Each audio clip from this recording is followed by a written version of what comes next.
Hello, everyone. Welcome. Good Saturday evening.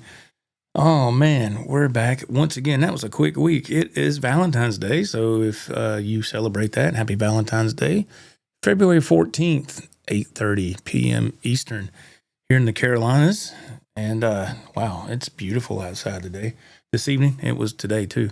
Anyway, let's bring him in, man, the co-host of the show. You know him. You love him. All right, here we go. The man, the myth, the legend. How many more titles do I have to give? Anyway, here he is. It's Ralph. Hey, Joe. What's up, man?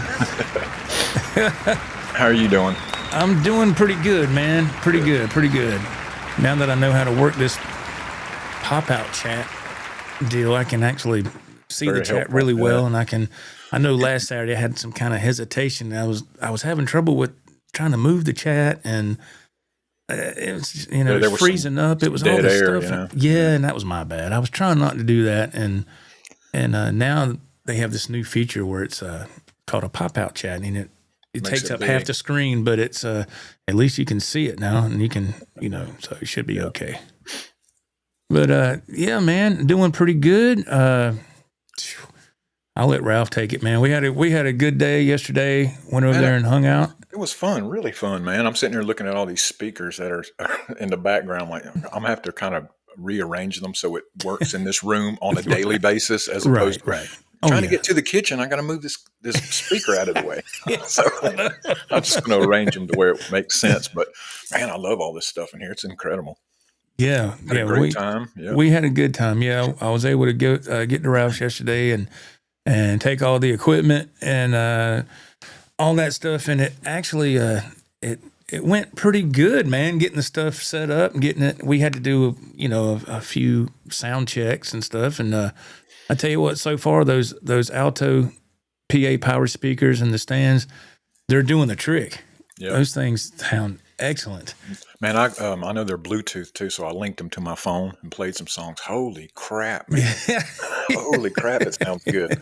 Yeah, it makes a huge difference, because when we first tried to do this, I guess it was before Christmas, maybe, or right after Christmas, I had that Zoom H6 Studio. That's a great unit, but it can't handle stuff happening at once. What did it say? Overload something. It kept saying input overload. I was like, what? I was like, what? I know we had headphones on, and a little woman's chiming in our ear. Input overload. Who's that, Joe? Who is that? We never heard that. It makes the audio pause for a second, and I was like, is there a short or something? What's going on? But yeah, we had a good time, man. We'll talk about that some more in a little bit, and save something to talk about. And but yeah, I had a great time, and we're here tonight. Let's head over to the chat. Let's get started. Yeah, let's see who showed up, as Ralph says. Let's see. We got Rob is first up. Hey, man, how you doing? Hey, Rob. He says, good evening, people. Joe and Ralph. Hello, sir. How you doing? Peoples. Nice to see you, man. We got Ecater in the chat. Hope everyone is having a great weekend. Yes, sir. So far, so good. Thank you for being here. And Scott from New York, what is going on, my man? Hey, Scott. Yes. He says the weekend flies by fast. Yeah. The whole week's flying by. Every time I turn around, it's Friday. It's Friday again. It's Friday again. I'm like, geez, the weeks are flying by. I wish I could say the same. This past week was slow for me, man. For some reason, man, it drug by. Yeah. Edwin Crane. Hey, brother. How you doing? Good to see you. Hey, Edwin. Nice to see you, man. Let's see here. Let me, oh yeah, this thing moves smooth now. There we go. Now I can highlight everything. Oh yeah. Smooth move. Smooth operator. Okay, we got Mike. He goes, what's up, peeps? I picked up a Jimmy Page Firefly Dragon Telly for $200 today with upgraded pickups. It plays amazing. Wow. There you go, man. Awesome. They come with the upgraded pickups? That's cool. That's cool, man. That's great, man. I'm glad that you are happy. That's what I'm saying. Whatever makes you happy, man, go for it. Yes. It doesn't have to be a guitar that costs thousands of dollars, unless that's just what you want. Exactly. Tony Sobrero, what's up, everybody? How you doing, Tony? How you doing? What's up? Nice to see you. Oh, yeah. Let's see here. Scroll this right on down. Is that, I believe, is that David Edward? Good evening, everyone. Hello, sir. Hey, how are you doing? Let's see. We got right down the street, the blues man himself, Dylan. What's up, Dylan? Hey, Dylan. How you doing, buddy? Nice to see you. Blues man himself. That's what we're gonna call him, the blues man. The blues man. That's it. Right. That's Dylan. That's SRV Jr. right there. Yeah, he's him and his dad are terrific, man. And shout out to his dad, Lenny. Yeah, awesome, man. Let's see here. Skunk, hello, Joe and Ralph. Hey, Skunk, how are you doing, man? Nice to see you, sir. Tony says, what's up? Happy Saturday night. Thank you. Man, everybody's popping in. This is fantastic. Let's see. Slimfire. Hey, Joe and Ralph, and all you good guitar players. Hey, Slim. Nice to see you, Slim. Thank you for being here. Slim Pickens. That's it. We got JP Stella. He says, yo. How you doing, man? Nice to see you. Let me scroll this right up. Rudy Zaragoza Music. Hello. How are you, man? Nice to see you. Hey, Rudy. We got a first timer here, I think. He says Charles Drew. He says, first time here. Welcome, man. Welcome, Charles. Hey, Charles. Thank you for being here, man. Thank you for taking part in the podcast. Welcome. AJ Brown. Hey, everyone. Happy to be here hanging out with the boys. Hey, Mr. Brown. How you doing? What's going on, AJ? To see y'all, man. Mr. Lloyd Dinkle in the house. Mr. Hello, Dinkle. Joe and Ralph. Good evening, sir. Hello. Hello, sir. Yeah, man. Let's see here. Let me see if I can get down to, well, thank you, Scott. There we go. Yeah, it says, Scott from New York. He says that NXS jam was cool. Thank you, man. It was just, we had a good time doing that. It just come out of nowhere, man. Yeah, and I was we were like, Joe was playing when I was playing the beat, he started playing the guitar. I'm like, did you just pick that out just now? He said, yeah, I think it's close. Sounded like it to me. Got lucky, man. I was, we were working on, yesterday was like the icebreaker, if you will, trying to just kind of get our feet wet because get the sound right. Ralph and I haven't been in the same room jamming, on a serious level in a long, long time. Yes. So, trying to get reacquainted musically with each other and, which it didn't take long to get that rhythm going, but we're trying to get the songs that's going to work for us as a duo. And then I told Ralph, I said, man, you know something? I said, I don't know why this popped up on my, no, it didn't pop up on my YouTube. I actually looked it up. This is a couple of weeks ago, and I was thinking of songs that would be like a good jam song to play for people. Just something a little different, but still something cool. And I thought about the live version. Y'all can look this up on YouTube. The live version of What You Need by NXS. Check that out. It's incredible. And I brought it to Ralph's attention. I said, man, have you ever seen that? I said, do you remember that song? He's like, yeah, I remember that song. And he pulled up the live version. And he's got it going through that Simmons PA speaker. I was like, and it's a cool version. I said, listen to the drums on that song. That song's all about the drums, man. On that one, yes. And so we started jamming with it right there. And then a few minutes later, and I said, well, this would be a good warm-up. That's our warm-up, yeah. It's not a... Yeah, it'd be a good warm-up. So it was fun. And we're hopefully going to be able to jam with the actual backing track. And we just got to, take some time working with the songs. NXS is not my favorite either, but we started that. I was like, well, that's kind of fun, man. I had a good time playing that song. Yeah, it's not like I had their albums or nothing, but I just remember that was my favorite song by them, even back in the 80s, because it's just a good jam. Mm-hmm. And I was like, man, if that don't make you feel good, you don't have a soul, That song is just a great song. But yeah, that was fun. Thank you, Scott from New York. Lone Rocker, he says, hello, Joe and Ralph. Hey, Lone Rocker. How you doing, my friend?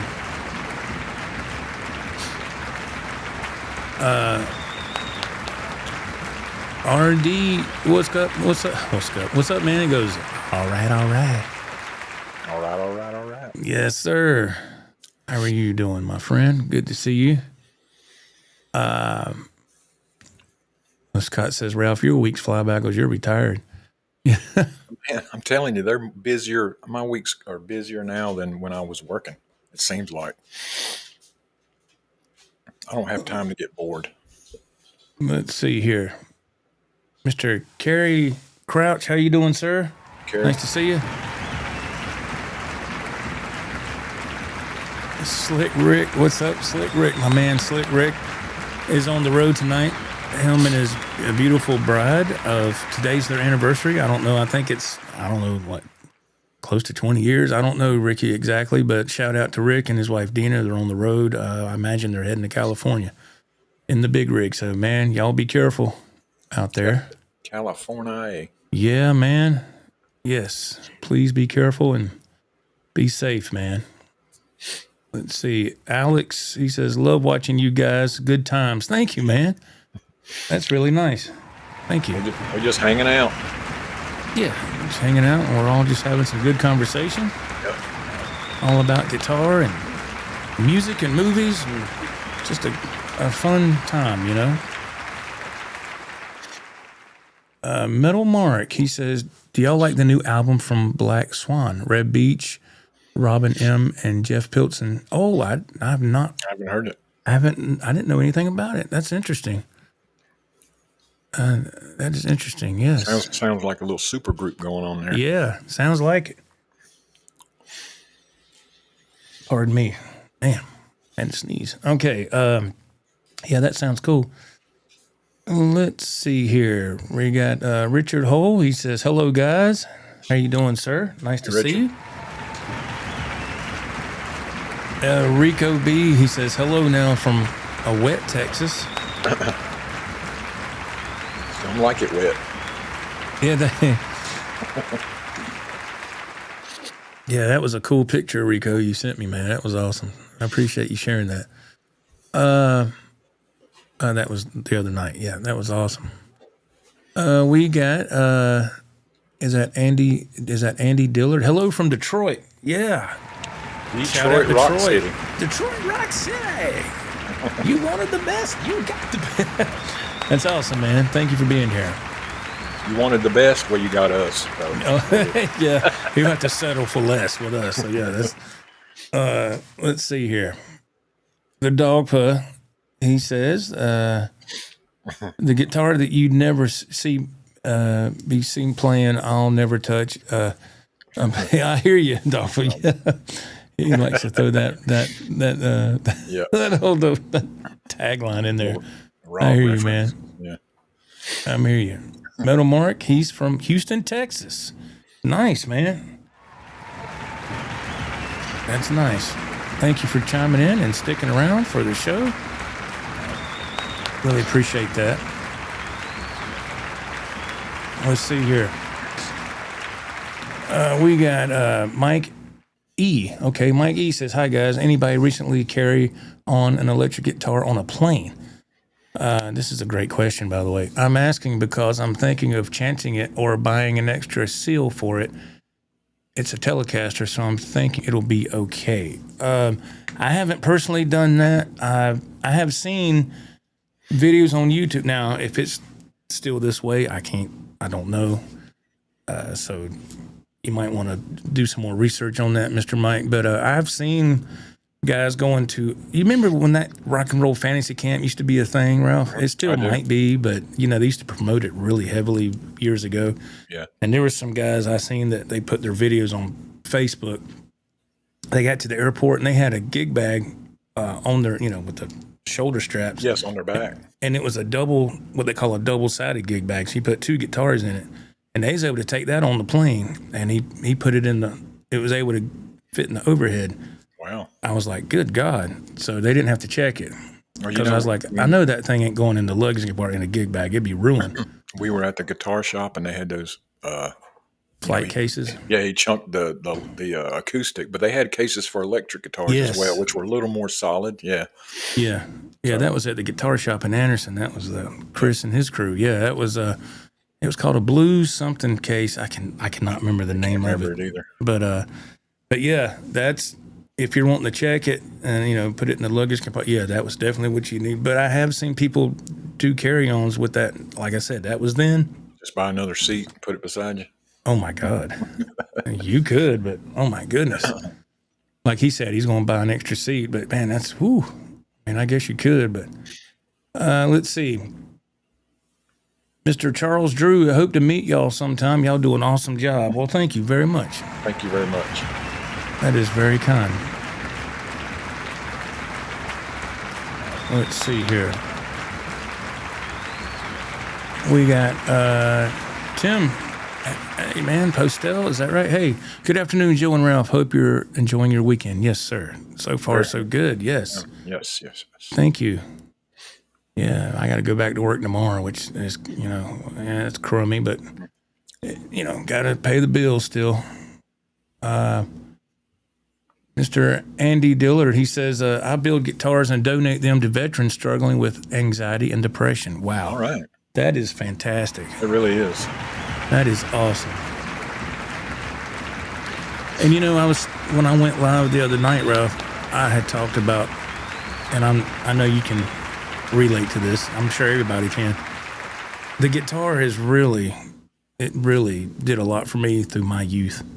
I'm sure it steered me out of a lot of potential crazy situations, and just wanting to play, wanting to learn, and it always kept me in a good mood. And every time I'd get to another level, like, oh, this is how you do a power chord, or this is how you do a pinch harmonic. I was like, what else can I learn? Right. So I was always looking forward to playing. So I can see where it would get rid of anxiety or depression. I can absolutely see that. Because you're focusing on one thing, nothing else is going on, but you're playing that instrument. Yes, absolutely. Yeah. I don't know. Guitar didn't keep me out of trouble. I still got into trouble. Situations I shouldn't have been in, places I shouldn't be. I still did, man. No comment here. Yeah. I've had my share of that too, so I totally get it. Yeah. That's called being young and dumb, man. That's just, Exactly. Well, Ralph and I have had our share of crazy situations and getting in trouble, and then we dodged a lot of bullets too. And True. And I think back, damn, how did we get out of that without stuff getting, going to completely the wrong way, but going sideways and it's like, damn, we just got lucky, man. From car chasing us. What's going on? Getting chased by a car, almost getting ran over, getting run down by 2 junkyard dogs. Yep. People coming out of the woodwork. What the hell y'all doing down there? I'm like, oh my God, just get on our bikes and haul ass, and just then gunshot. Like, we ain't coming back over here again. Gunshot. It's crazy stuff going on. Like, damn, what is going on? Okay, let's see here. David Edward, if you put your favorite neck on a good guitar that needs one, is that new guitar day too? Hey, it's partially new. It can be if you want it to be. Yeah, I've done that plenty of times, and it felt like a different guitar to a degree because it's a different neck and it played better. And I was like, man, yeah, new neck day. Yeah, NND. Let's see. Let me go down here to Mr. Mick. Hey, Mr. Mick, how are you? Nice to see you. Okay, let me go right here. Oh, this new feature is nice. I like this. MPL, what's up, everyone? Hello, sir. How you doing? Bad Brad says hello. Yeah, I'm sure Brad doesn't watch this channel. He is an incredible guitar player. Bad Brad is awesome. Yeah, then he's not watching this then. No, he ain't watching this, man. He's not. If he was, he'd be in the chat, I'd imagine. But I used to watch him a lot when I first discovered his channel. I used to super chat him quite a bit, and and I just, I watched it for a while and I just kind of moved on. But I enjoyed watching them. Let's see. Oh, there's my wife, Cheryl. What's up? She's in the chat. Oh, wow. She goes, hello, everybody. Hey, Cheryl. Thanks for the bag of goodies for the grandbaby. Yeah. Hey, dear. Yeah, that's my wife, y'all. Y'all show her some love. Happy Valentine's Day. Yes. Let's see. Andy Dillard, he says that he's new here. Great to meet everyone. Hey, well, great to have you too, sir. Thanks for being here, Andy. Yeah, man. Thank you. You just stumble across this or by accident? Yeah. Yeah, I like to, I wonder how some people come across this channel. That's cool, man.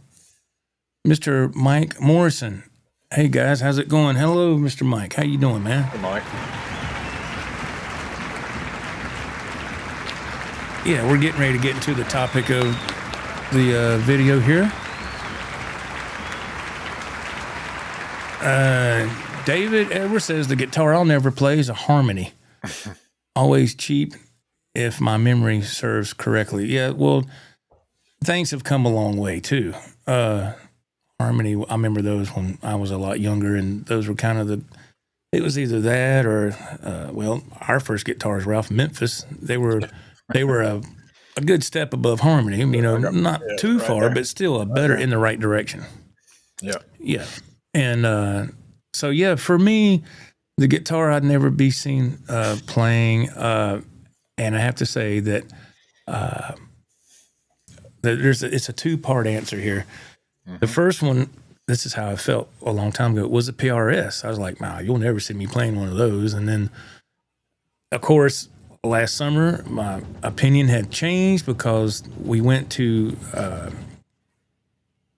what was the name of that store we went to? Was it Midtown? No, that's an easily. We went to a store in Greenville and they had a lot of PRS guitars there, and it was amazing, and it just changed my whole outlook on PRS guitars. That store was mostly PRS. Yeah, they were a PRS dealer. Yeah, and it was fantastic, and so it was. Man, I can't think of the name of the store. I'm drawing a blank. We've been to so many of them. I'm sorry, I can't recall, but yeah, the PRS was the first, and of course now I do play a PRS, and the other part of that answer would be like the big hollow body guitars, the really big, like a Brian Setzer kind of model or something. I just, it doesn't do nothing for me. Right. That's me. So what about you, Ro? First Act. I would say First Act, but I made a video with a First Act guitar, a little $20 one that we got at a flea market. And once you plug enough effects into it, Joe, and if you're a halfway decent player, you can make almost any guitar sound pretty decent, But I'm with you on the hollow body. I'm not a big Gretsch fan with that big spoon tremolo system thing on there. I'm not a big fan. That was called a Bigsby trim. Yeah. I think the size of it I'd take me a minute to acclimate to the size of that thing and the width of the body and all that. It's just different. Yeah, it was. And I don't find them very attractive either. No, not me neither. I just remember, and that's how guitars were back in the day. Ralph and I were talking in the green room earlier about Elvis, and that's the kind of guitars that were around back then for the most part. And then of course, Leo Fender, God rest his soul, he came out with the Tele and then the Strat, and that changed everything. Yeah, I just never cared for the big hollow body, and I like to hear what y'all have to say. It's just an opinion. Nobody. Yeah, it's just an opinion. Yeah. This is just I like to read what y'all would not want to be seen playing. Let's see. Let me see here. Let me go down to David Edward. He says, "Happy Valentine's Day" to Cheryl. That's great. Very nice. Let's see. Mr.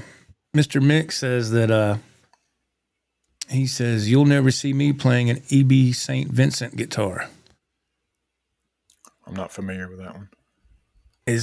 I'm not either. Is that the I don't know. Is that an Epiphone? I don't know who that is. I don't know. Anyway, cool. All right. Let's see.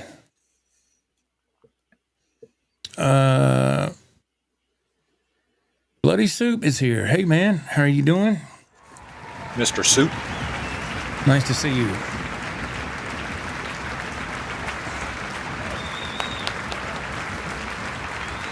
Nice to see you.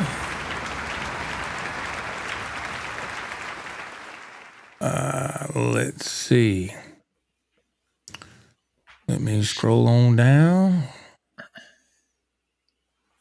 Okay, we got Chris Cobbs in the chat. Hey, Chris, how you doing? Hey, Chris. He says, 100% agree with you, Joe. Guitar equals my therapist. Yes. Yes. Trying to get caught up in the chat, so it might be a couple of late subject matters here. Playing guitar relieves stress from idiots at work. Scott from New York says yes. And aren't they all idiots at work? They really my God. All of them. I'm like, do y'all not have a life? And some of the people I work around, I'm like, and they ask the dumbest questions, man. And it's just, I'm like, come on, man. All right, let's see. Rico B, he comments, he goes, I sat a row behind George Lynch, Miami LAX. He had his axe in the overhead compartment. Bring a small box of chocolates for the flight attendant, and they should take care of you. There you go. All right. So that answers that question. Works. Yeah. Thank you, Rico. That that overhead. So that so what I saw was correct. People putting their guitar in a gig bag, and putting it in an overhead. That's great. Let's see. Oh yeah, Edwin, I agree. Yeah, back in the day, getting a new guitar magazine was like a gift from God. Back in the day, yeah. Yeah. I remember that I would go to the store and I could not wait to see what the new issue was, because back then it was either going to have Eddie on the front, Eddie Van Halen, or Joe Satriani, Steve Vai, Red Beach, Vito Bratta. Yep. You know, all the incredible and many more from that era. And I was like, oh, who's on this? And then I knew, I'm not trying to segue too far here, but I knew when I started to get a lot older, and I had a subscription to Guitar World. And this was like, I don't know, 5 years ago.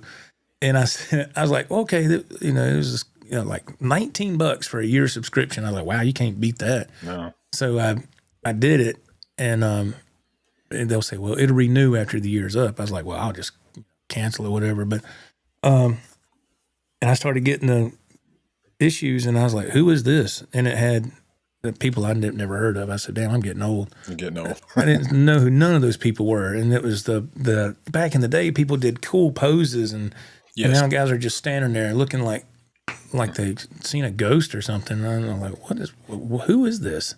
I used to take those magazines, and depending on who was on the cover, like Zakk Wylde or Vito Bratta or whoever, I would cut the front cover off, and then I'd make a frame around it. I had them all, all on my wall. Yeah. All the guitar heroes. Oh, man. My closet doors, you remember Ralph in my mom and dad's house up in my room, those doors were covered with pictures from it was all just Van Halen stuff. Yeah. Sammy Hagar, Eddie Van Halen, and then even the David Lee Roth years. And then I had a Van Halen poster on the wall. I didn't have many posters. My parents didn't allow me to have posters till I was 20 years old probably, but maybe not that old. But don't put nothing on your wall. We just got new wallpaper. I was like, oh. The reins tightened on you a little bit, didn't they? Oh, man, a little. And if I put a poster up with tape, man, my mom would get mad because I'd tear the wallpaper off. She did. Yeah, and then finally that kind of eased up a little older I got. Like, man, let's see. Let me see here. Let's scroll on down. We're going to go to Carrie Crouch's comment next. Let's see. Carrie says, playing guitar for 50 years has kept me out of trouble, except when it comes to charges on my credit card from buying new guitars. Yeah. It's just a new kind of trouble, that's all. You traded one trouble for another. Yes.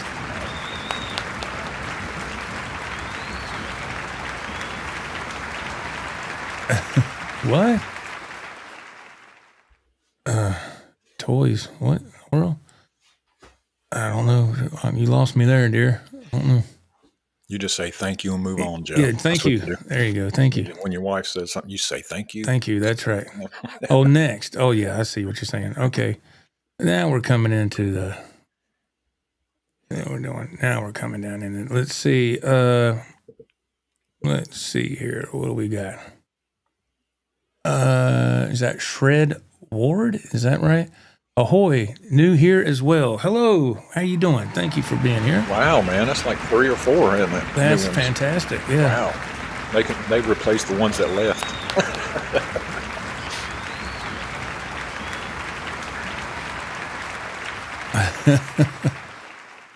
AJ Brown, he says, "Thank you for sharing your husband with us tonight, Mrs. Wentz and Miss Val." Yeah, that's cool, man. Let's see. Oh yeah, we got scroll this down here. We go to Scott from South Carolina. We were talking about our first guitar, Memphis, which we still have. Scott from South Carolina had a Memphis Strat. It played well, but one of the 200 I sold off. Oh, that's right. You had a bunch you sold. I'm sorry. Okay, that's correct. Yes. Yeah, we still have ours, but man, that thing weighs like what, 10 pounds or something? It's heavy. 9.5, I believe. God almighty, it's heavy, man. And then this right here, that acrylic one, it's 11.5 pounds. Yeah, but the cool thing with it lights up. He turns the switch on and it lights up. Even the fretboard, doesn't it? Yes. Yeah, that's cool. I was going to get one. You've had that, what, for 2 or 3 years now? Yeah. My wife got it for me. And you told me, you said, man, it weighs like 12 pounds. I was like, what? You better sit down and play it. Don't stand up. I said, never mind. Don't stand up. I was like, damn. I said, I'll be having to use a walker. Andy. Go ahead, Joe. I'm sorry. Andy Dillard goes, Dillard, 58-year-old Marine vet, started writing songs to help me with my PTSD anxiety to let out my stories one at a time. It's been a lifesaver. Music is an amazing healer. Yes. True. Absolutely. True. It can change your mood. It can make you happy. It can make you sad, make you mad. Have you ever been driving, Joe, in Sally? Yes. And really, when a song you love comes on, it makes you drive fast, makes you step on the gas. Absolutely. Yeah, music can literally control you. Yes. Yeah, it can make you feel so much better. And Dylan comes with the answer. Thank you, Dylan. Eastside Guitars. That's where we went with the PRS. Thank you. Yes. Thank you, Dylan. I was thinking Midtown or Midwood, but that's that high-end. That high-end one. Yeah. We did not need to be there. Yeah. It was a cool experience for the time. Oh, they had that yellow Jackson. Wow, man! But it was $2,000. I'm not paying. Yeah, it was like $2,500. Yeah, USA made. Yeah. Yeah. Yeah, it was something else. Let's see here. We got Andy Dillard. He goes, I grew up is that Stearnsville, Maryland? Am I saying that? Or Stevensville? Stevensville, Maryland, where they make PRS guitars. Nice. I didn't know they made them there. Cool. Okay. Let's see. Mike, he says, my work is moving me across the country. So my telly is the only guitar I don't think will break if I take it with me. Yes, tellies are fantastic, man. I have one telly. My wife got it for me for Christmas years ago. I've told that story where she put it on layaway and she went back to put more money on it, and they thought, oh, it's already paid for. And she went, oh, okay. Come to find out, when I asked my wife when I asked her about that story, I said, was that just an employee he new? She goes, no, it was the owner of the store. Wow. I said, well, okay. Then if he didn't know what was going on, then that's on him. I mean, but anyway, that was crazy. Let's see. Power of music. Yes. Let's see. We got Shredward. I used to only play Ibanez until I discovered ESP. Now I own 7 of them. Wow. I like a clever name, Shredward. That's cool. Shredward. Yeah, that's cool. I like clever. that. Yeah. Mine's just my name. I'm not that clever. Some people can come up with some cool names though.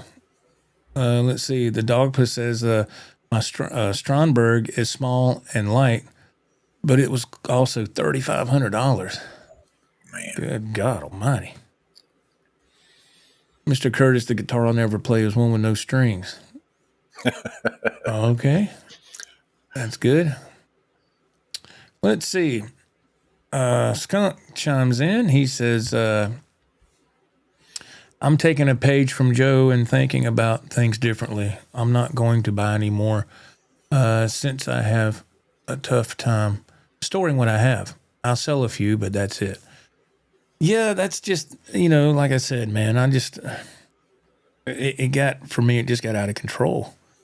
And one after another, which is, I don't know, man. It's all about that rush for me. That was when and I love playing. I love that, but I don't know, man. It's crazy. And I was like, a couple of weeks ago or so, I said, man, I got to do something. Something has to change. Do you think if you had a larger house and you had more room, this question or what you're doing would never even come up? Trying to thin out, make more room. It would eventually had come up. Well, that's true. You'd keep because I would have run out of room in a bigger place, and then bigger place would just. When you're sitting here thinking, should I go rent a space, to move my stuff in? That's crazy. Yes, that's crazy. Just throwing money away. I'm like, nah, dude, we're not doing that. I seriously thought about that, and I was like, no. It'd have to be a temperature-controlled environment as well. Oh yeah, it had to be a climate control. Yeah, and I've even checked on them before, and those things are not cheap. They are not. And I thought to myself, man, hell no, I'm not doing that. So we'll just get rid of some stuff, man. And okay, let's see. A Cater says, what guitar you would not be seen playing? The Cater says, I wouldn't want to be seen playing a headless guitar. Okay. Nice. Art G says he doesn't like any pointy guitars. Yeah, I don't care for those either. I mean, I have a Flying V, but that's about it. As pointy as it gets. Yeah. Let's see. Tony Sobrero, it's an Ernie ball. Let's see. Thank you, y'all. The Ernie ball, St. Vincent. Thank you. Okay, I understand. Thank you. Okay. At this point, it's time to play what I have and keep it under control. That's what I'm trying to do. Yeah. Yeah, the gas has gotten out of control, and for me, I was like, I've got to do something about this.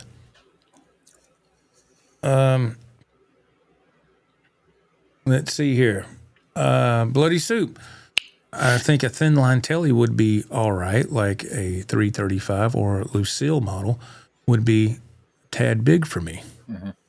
Yeah, I think when Ralph and I went to Cornerstone one time, they had a BB King Lucille model there that had upgrades on it. It was beautiful.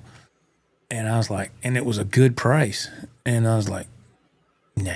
It went through your head, though, didn't it? It went through my head, but I was like, what am I going to play on this song? Van Halen? That's going to be weird, And it would look weird, too, you playing. And but I was just like, it's a little too big for my taste. The body was just kind of, yeah.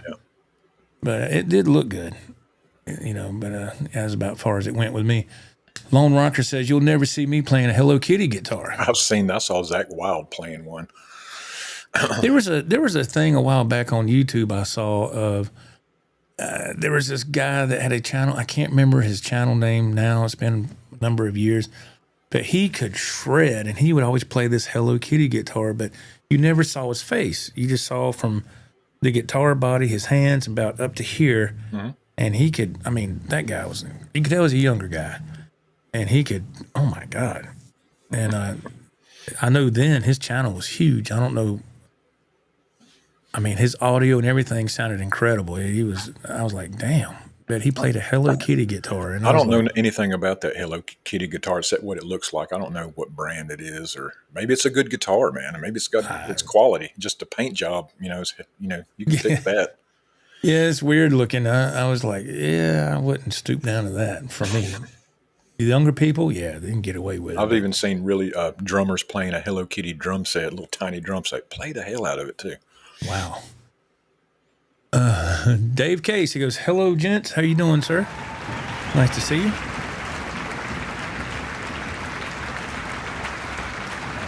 Scott from New York chimes in. He goes, you will not see me play a headless guitar ever. Steinberg's, was that Diesels, or is that supposed to be Kiesels? I don't know. Just don't appeal to me. Yeah, the Kiesels look cool, but I just, they don't grab me.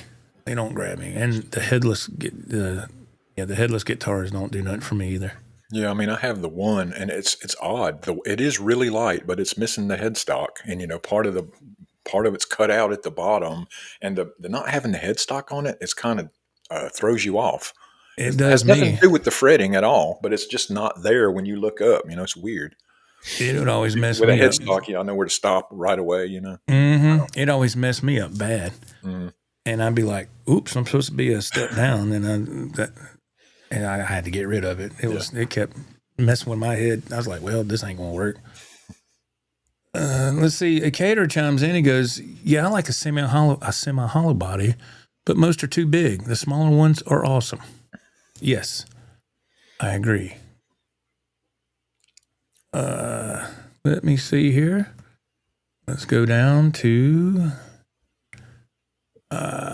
Scott from New York. He says, let me see here. You will not see me play a headless or a fan. Is that fan fret guitar? Fan fret. I don't know what the fan fret is. Not sure either, but okay. Well, let's see here. Scott from South Carolina. I would just read the guitar mags while my wife grocery shopped. I never bought any. Wow. I would flip through them. I was guilty of that, but if there was, I don't know. I always liked especially when I was in high school, I'd buy them and I'd take them to school and I'd go into class, and instead of looking in the textbooks, I'd be looking at the guitar mag. I'd look at the tablature, and I was going to say, especially if they have tabs in it for a song you like. Oh, there's a song. Let me see if I can. What's going on? But yeah, I was always looking at the tabs. But let's see. Let me see here. Let me see if I can get to Dogba's comment. He says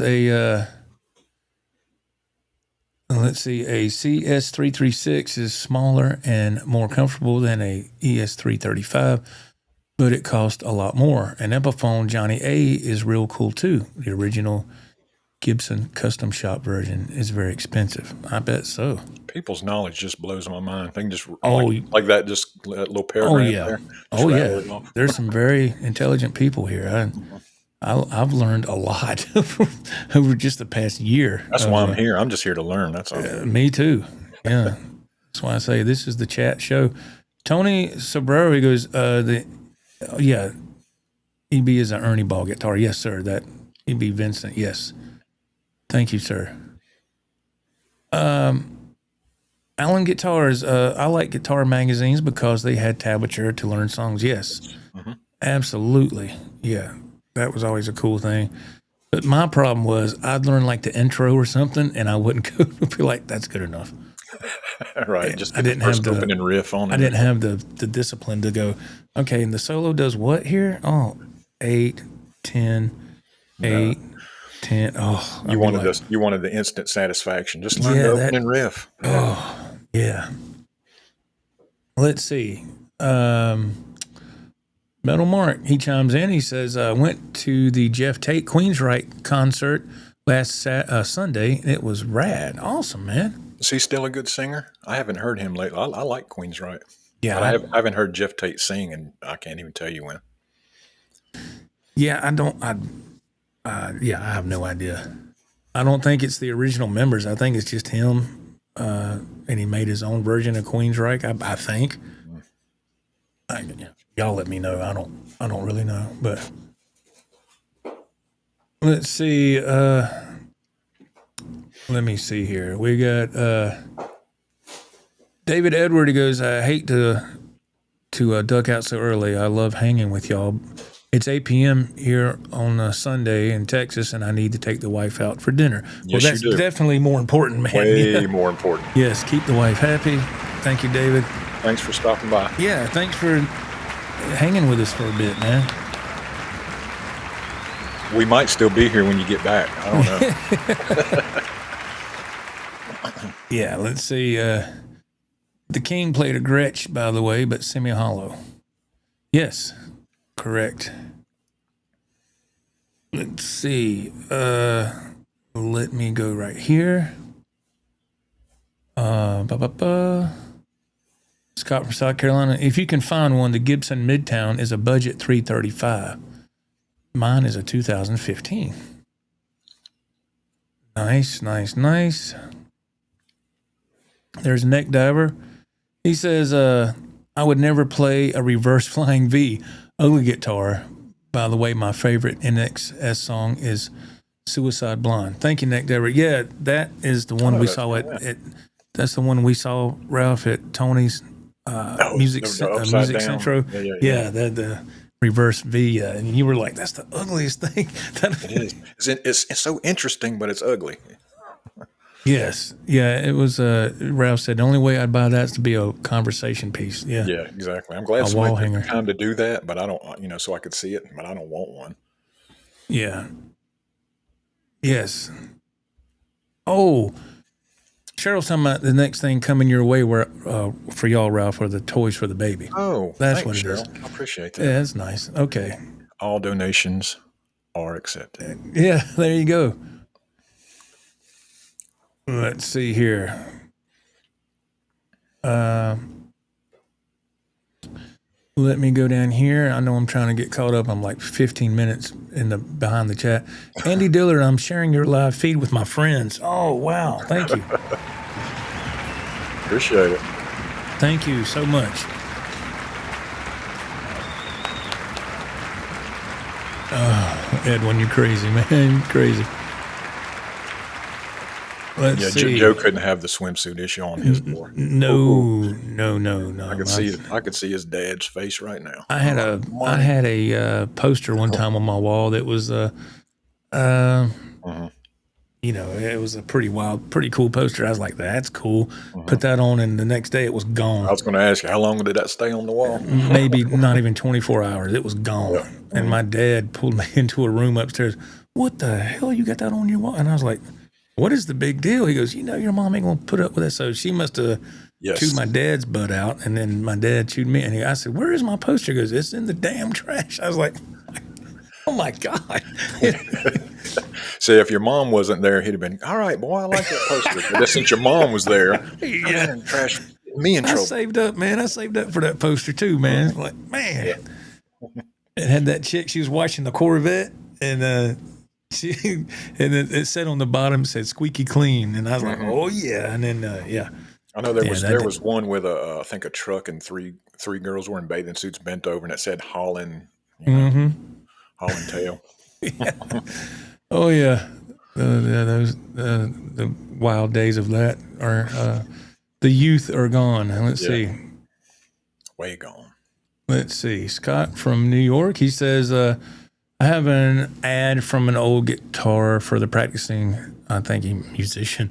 I took it out of there, and it was a BC Rich, and it says, you haven't tried anything till you plugged a BC Rich. Yeah, I hear you, man. Yeah, man. I want the BC Rich Warlock, but just because it's for nostalgic reasons, I always thought those were cool back in the day. Yeah, but that's one of those pointy guitars.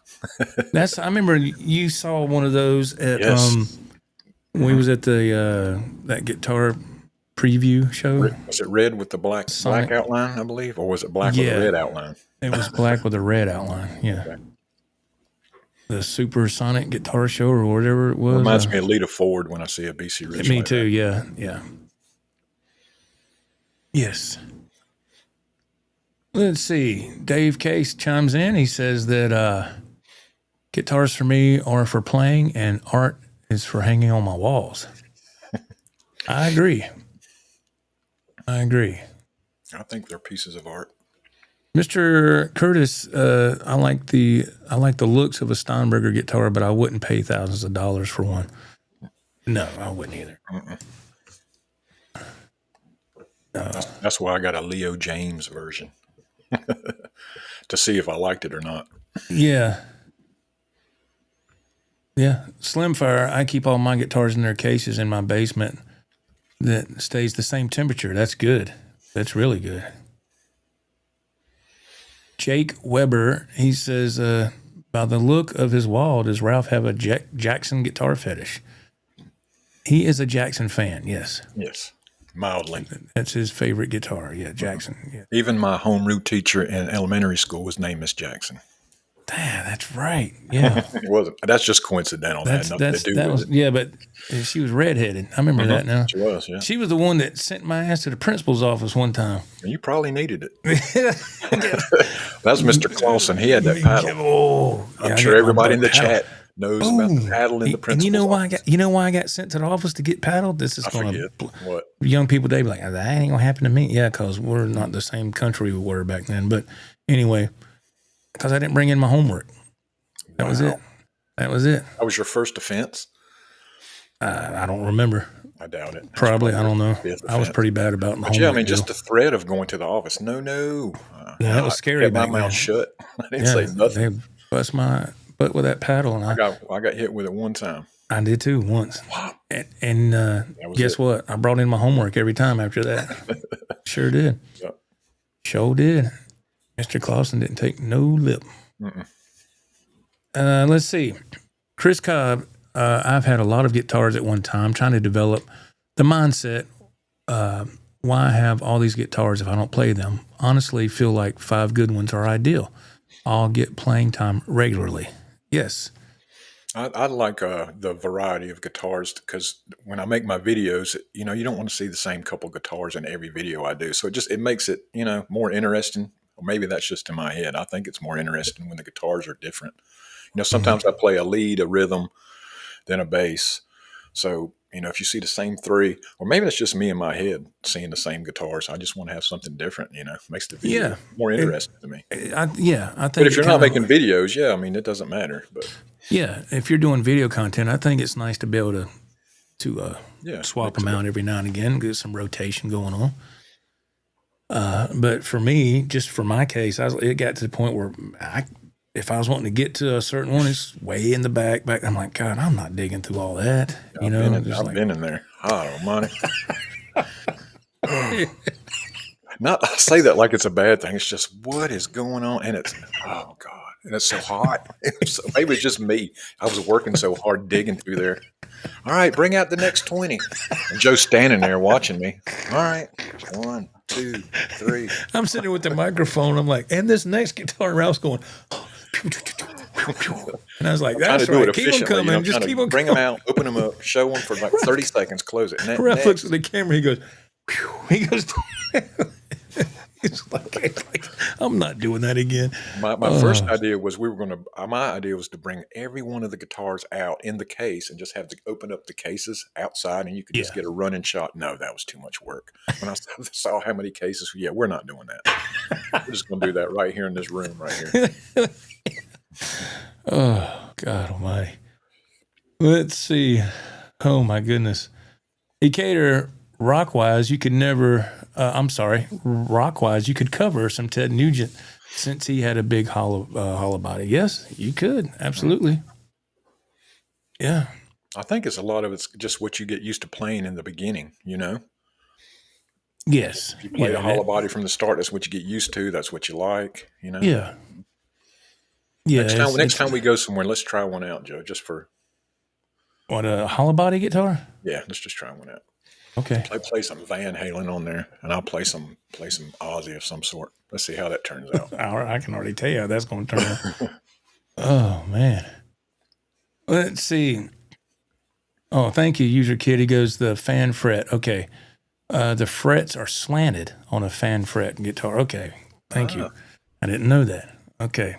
You ever seen a neck or a guitar that has the frets that they go across, but then they dip down and come back up? You ever know what I'm talking about? What is the purpose of that? I've seen that when you get up the neck toward the body. I've seen that. Oh man, I remember somebody said something about it on a video a while back because I looked and I said, "Why is it like that?" It was I think I can't remember if it's because of the tuning of the guitar or the gauge strings, or I can't remember. It was more than I wanted to care about. I was like, whatever, man, that's just weird. I'll tell you another guitar you won't catch me playing. That's one with a scallop neck. I do good to play with a regular neck. I'm not even going to try a scallop neck. I tried that once and I was like, this is not for me. Yeah. It just didn't work. Not for me, it didn't. Scott from New York, most of my guitars are cheap guitars that are used for gigging instead of damaging any. Smart. Yes. Yeah. In case you're jamming them on stage, want to set one on fire or something. Oh, Lord. The dog, I don't really like my Stromberg with the fanned, I guess, frets, but the fretboard is awesome. It is now available from TT Direct, so I'm making a custom guitar with it. All right. Okay. Custom. I hear you, sir. You do your thing. That's what. That's the beauty of all these different guitars. AJ Brown, I still have all of my old 80s and 90s guitars, Guitar World, and Guitar for the Practicing Musician guitars. Let's see, I go through periods where I will drag out stacks of them and thumb through them. They were the best. Yeah, I wish I still had some of my old ones from back then, but I got rid of those. Man. You remember, and do you remember even back then you could go and then toward the back of the magazine, it would say you could order past issues. Yes. From like years before, and I was like, oh, who would do that? And then I get older, and I'm like, damn, I kind of wish I would have done that now. Yeah. They're all out of print and gone now, I guess. But man, let's see. Lone Rocker, he says that I would be tempted to check out a Stromberg headless because they look light, comfortable, and ultra portable. But all that is true. I'm just not sure about their neck profiles. Anyone tried it? In your neck profile, I guess that's what it says. I have no idea. It's an interesting question. Let's see here. Let me scroll down to Dylan. Dylan says the guitar you never see me playing is the Fender Limited Edition Tom DeLonge. Yeah, I know exactly what you're talking about. I wouldn't either. Yeah, is that the one with the one pickup? It's the one. It's that one guitar. It's the yellow with the white pick guard. It's got the one pickup. Is that right? Am I saying that right? I can tell by the way you're saying it. Is that the one with the one pickup? You already. I don't know if that's. If that is what I'm thinking, I see that guitar at a lot of places, and it goes for like, I don't know, like $1,100-$1,200. And I was like, let's see. Let's see here. Let me go to Dave Case. He says, I've heard they are nice playing guitars, but I can't stand the James Tyler headstock. Oh, I know what you're talking about. Yeah. Yeah, those headstocks do look weird. That's from back in the day, ain't it? Oh, I remember them from back in the day anyway. Jeff Tate has still got it, Metal Mark says, from Queensryche. Yeah, okay. He can still sing. There you go, Ralph. He answered your question. All right. I'll check it out then. Louis Linguini, hello, man. Happy Valentine's Day, gentlemen. Hope you both, hey, all right. My wife ain't even in the house. She's in Anderson, so that'd be tough to pull off. Yeah. That would be a negative. All right. Let's see. Edwin Crane, I remember those old Heather Locklear posters. Yeah, I remember that one. Oh, yeah.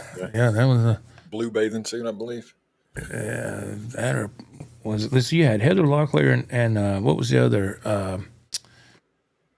What was the other Heather that had the poster? She was on she was on the Fall Guy or whatever.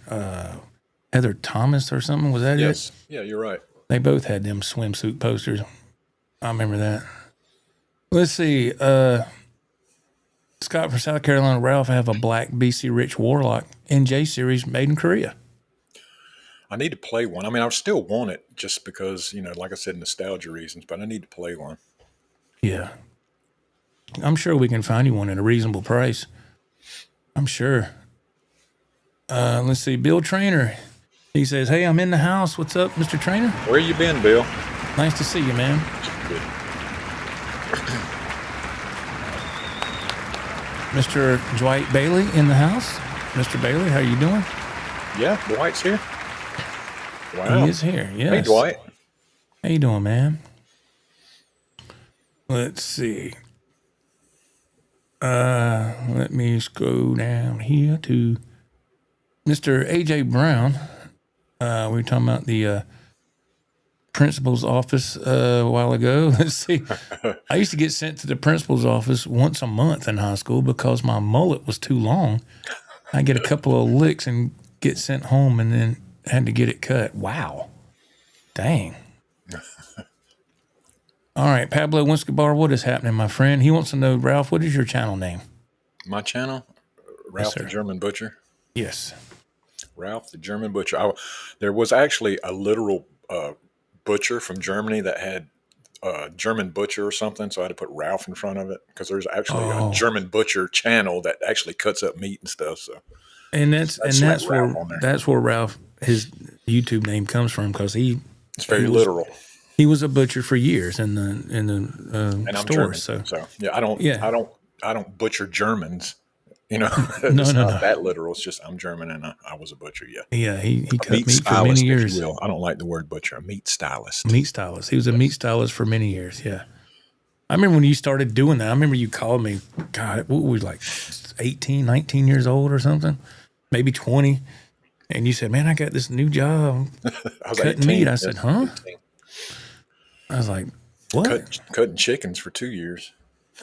They don't Wow, let you I touch didn't the know good that. stuff at first. Let's see how this kid, if he can make it through the hazing phase. Let's give him all the garbage work, and then he has to clean up the meat department and all that. Let's see how long he lasts. Well, I did it for 38 years. So Yeah. and then I was that guy. Let's see how this guy. I'm gonna make him do all the crap. They I put just me turned it through it. I'm around. going to put him through it. Yep. Yeah. Oh, my goodness gracious. Let's see. Edwin Crane, he said, "We had a 5th grade teacher that paddled with a cut-off boat paddle." I remember those days. The one that Mr. Clausen had looked like a miniature boat paddle. It did. So, a handle, he could get 2 hands on it, and it looked like a boat paddle. I think there were some etchings in there. I don't know what that was about. If that was, he would mark it every time he paddled somebody with a mark. I don't know. I don't know, but I've got hit with that once, and that was all it took. Yep. That's all it took. Just Slam RN, how are you doing? Nice to see you. Thank you for being here. Let's see here. Let me scroll down. Okay, let's see. Metal Mark, he says that do y'all practice through a combo amp or a DAW plugin? I've had my days with all that stuff. For me, of course, it was amps and stuff in the beginning, and then the older I got, I moved to a DAW, and I was using plugins and all that with an interface, and because I had to transfer stuff to where I could wear headphones and not wake my wife up or keep her up or whatever. So I had to, get a whole new setup. And now I've gotten rid of the DAW and interface, and I'm using a Rodecaster Pro 2, which eliminates the use of an interface or a plugins or anything. Yeah, I ain't got to that point yet. I'm still on the interface and the DAW, which Joe turned me on to and helped me get to where I'm at. Right. But he's moved on. He's done moved up a little bit. Well, it's and it's just it's personal preference. And for me, because I love to play live or whatever, I was trying to get something that had better audio quality and get that full stereo effect, and I can achieve that with the Rodecaster Pro 2, and Ralph saw that firsthand because I bought a second one just to take over here, to transport back and forth, so I can leave this stuff hooked up and I have to unhook it. And when I took it over there yesterday and hooked up to the PA powered speakers, and I said, "Ralph, listen to this." Boom, I hit it, and it just come through, and then the delay pedal kicked on. You could hear the delay panning back and forth between the two speakers. That was play a chord and then stop and go. Cool. Ping-ponging back and forth. Yeah, I said, that's how it's supposed to be, and I just couldn't get that stuff with an interface and all. But it depends on what you're looking for. Everybody's different. But right, exactly. There's nothing wrong with. I got 2 half stacks in here, and there's a pedal I got. It's the micro pitch, Eventide micro pitch, and I can hook up both half stacks at once and run them in, run it in stereo, and that sounds incredible. 2 half stacks at the same time with that. Oh my God! So that's just it's amazing. So there's a bunch of routes you can go. Yeah, just depends on what you're doing. It depends on what you're doing. Yeah, Scott says he uses an amp. Yeah, there's just. Yeah. And if you're in a band and you're playing gigs like Scott, absolutely, I could. An amp is the way to go because that's what your setup's going to be. Just that. Yeah. Let's see. Scott from South Carolina. For guitar storage, I doubled up the 5 shelf wire racks and put the guitars straight into in 25 to a rack. Goodness. My gosh, he's got his game plan down, boy. That's what I'm saying. Nice rack. Yeah, yeah. There you go. Yeah, that's good. Yes. Oh, okay. Thank you, Pablo. The frets were slanted and S like that, so to speak, for a perfect intonation. That's what that was. Okay, I couldn't remember. Thank you, Pablo. Yes. Thank you, Bloody Suit. Yeah, if y'all haven't yet, please hit that thumbs up button, please. That really helps get this live stream out to more. We're trying to grow this channel, and we're only doing this show once a week. That's the only time that we can really do it. And I try to do something during the week, here and there if I have time. It's just my hours at work are crazy, so we're just doing what we can. But if you can hit that thumbs up, thank you so much. That really helps the channel tremendously. Please. Joe, give me about 4. Can you give me 4 seconds? I need to let my dog out. Sure. I'm gonna have a mess over here. Hold on. Just hit the mute button there. Maybe not. That's fine. 1, 2, 3, 4. Okay, he's fined $2,500. No, I'm just kidding. Let's see here. Okay, here we go. We're getting some more information about the. Thank you very much. We're getting some more information about why the frets were slanted or fanned. Okay. Lone Rocker says the fan fret is slanted because it's multi-scale. The strings are different lengths, which affects the string tension. Thank you very much. Wow, that sounds like a whole nother learning curve on there. For me it is. Yeah. But thank you, Lone Rocker. Yes, Scott from New York says nobody mentioned Esteban guitars. Oh, yeah. I had my dealings with that. Oh my goodness. I remember that. Let's see. A bunch of those. Pablo Wentz. People are always posting collections of old guitar magazine on eBay. Wow. You thinking about buying some, Joe? No. I just find that fascinating that you can still find them somehow. Okay, Dylan, I asked him if that was that guitar, that this yellow with the white pick guard and the one pick. He said yes. Okay. So you know which one he's talking about? I know exactly what he's talking about. I see those everywhere, and I'm like, that must not be a very popular model, or I mean, to me, this doesn't do anything for me, but that's just me. Let's see. Louis Linguini, he says that I like to have 2 of everything when it comes to guitars. I find a brand or model that I like, and then I immediately have to buy another as a backup. I've been there. It's like I found Jackson. I like Jackson, so I had to buy one in every color. Yeah, I was like that with the Wolfgang Specials for a while. I mean, and the standards too. I think I got one Wolfgang Standard left, I think. And I have a PV Wolfgang. I got one of those left.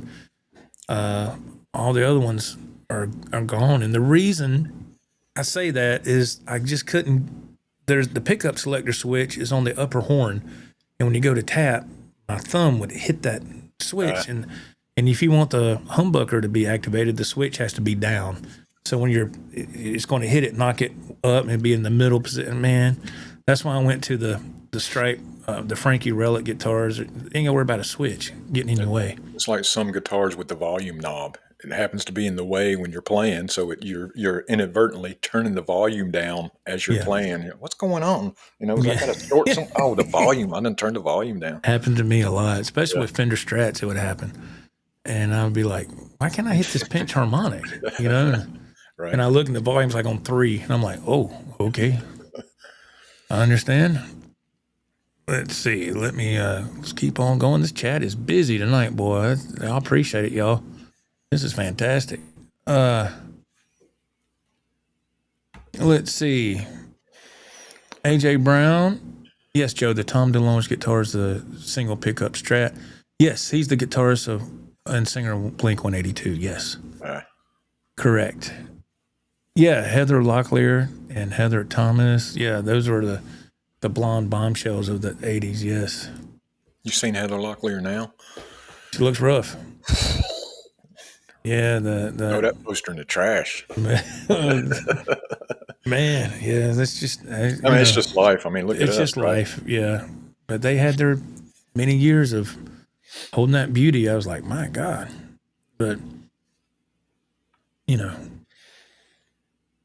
let's see here. Hey, Cater, a new piece of gear for me today. Got a Strymon Ojai, or is that Ojai? Pedal power extender. Ran out of power places for pedals. They are great because they are super quiet. All right, man. And hey, Cater, I did get the email that you sent me about your buddy's amp. That's really cool. That was cool. Thank you. Let's see. User Kid, he says that I have a 40-gallon storage container full of guitar magazines from the early 90s to today. Wow. There are even a few Metal Edge magazines, and I remember Metal Edge. I do too. My God, that's a blast from the past. It is. Wow. My goodness. Oh, okay. James Tyler made the Michael Anthony Jack Daniels bass. I didn't know that. Okay. Dave Orkin, he's, hey, Dave, he goes, hey, we just got back from the Poconos. All right. Well, I'm glad you made it back safe.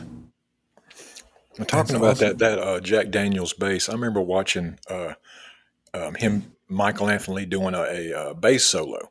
But at first, he would turn up a bottle of Jack Daniels. I'm like, is that real? Because he kills the whole bottle. And then he just commences to jam on his bass. I'm like, is that real? He should be dead from drinking a whole bottle of Jack Daniels in one guzzle. I mean, of course, something's running down his face and all, but still. Yeah, I don't know. If you remember on that same Live Without a Net special, Sammy takes it and he tries to drink and it starts spewing out. And he goes, that tastes like what? He couldn't do it. Yeah, he couldn't do it. And I was like, well, that leads me to believe that it was real. Maybe it must be real. Yeah. But I never was a liquor drinker. Never. I was like, ugh. Man, I just, but oh, Lordy mercy. Let's see. Mike E., he says that I went to the principal's office because I had an EVH t-shirt that said, who the F is Eddie Van Halen? I had that same shirt. He just gave you my shirt back and laughed. Oh, wow. Did it actually spell out F? No, they had it, a couple of asterisks in there. Yeah, but. You get the point. Yeah, I had that same shirt. I was a lot older, but I had that shirt for a while, yeah.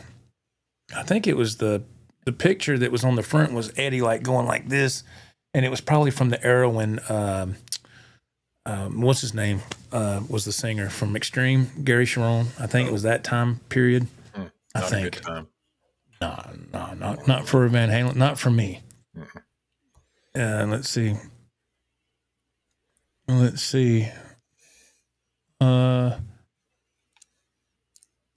He sent to the principal's office because it's a mullet. I know a lady that has a mullet. It should be against the law.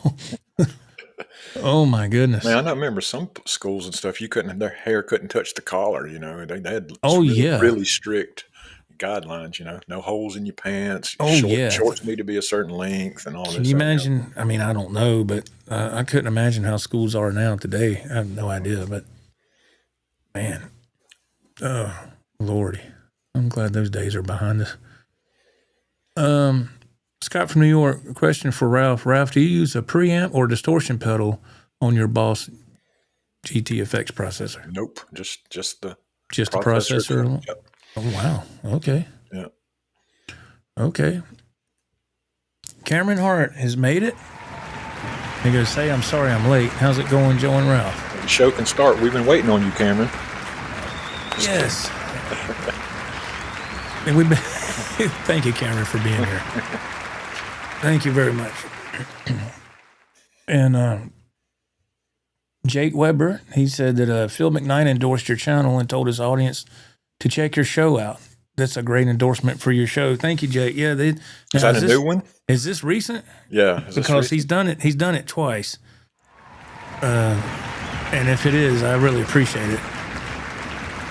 That's really super nice if he did. Wow, I don't know. Is this recent, Jake? I'd really like to know. Or is this from like 2 months ago? Phil has a friend named Ralph too, right? And anybody with a name, friend named Ralph. I was watching one of his videos a couple of nights ago. I was working on this guitar right here, and I swear to you, he said he went somewhere with his friend Ralph and another friend named Joe, and I was like, what are the odds of this, man? That's like your house number and my house number. We have the same address. Joe's is 721. Mine's 127. 127. And I saw that. I said, when I went there yesterday, I said, man, do you realize? And before I could finish, he goes, I know what you're going to say. And I said, what am I going to say? He said, those Girl Scouts selling cookies down there. I said, no, that's not what I was talking about. I'm talking about your address. He goes, oh, are you talking about Heather Thomas? I said, no. God, you stay focused, Danielson. No, I'm just kidding. But yeah, you guys have no idea how Joe is off camera. Oh my God, you guys have no idea. Y'all are seeing a reined-in version of Joe. It's really reined in. Come on, man. No, we have a good time though. We really do. Oh yeah, just being silly. Thank you, Jake. That's really. I would, if you could let me know that. I'm trying to get caught up here. Thank you, Jake. Let's see.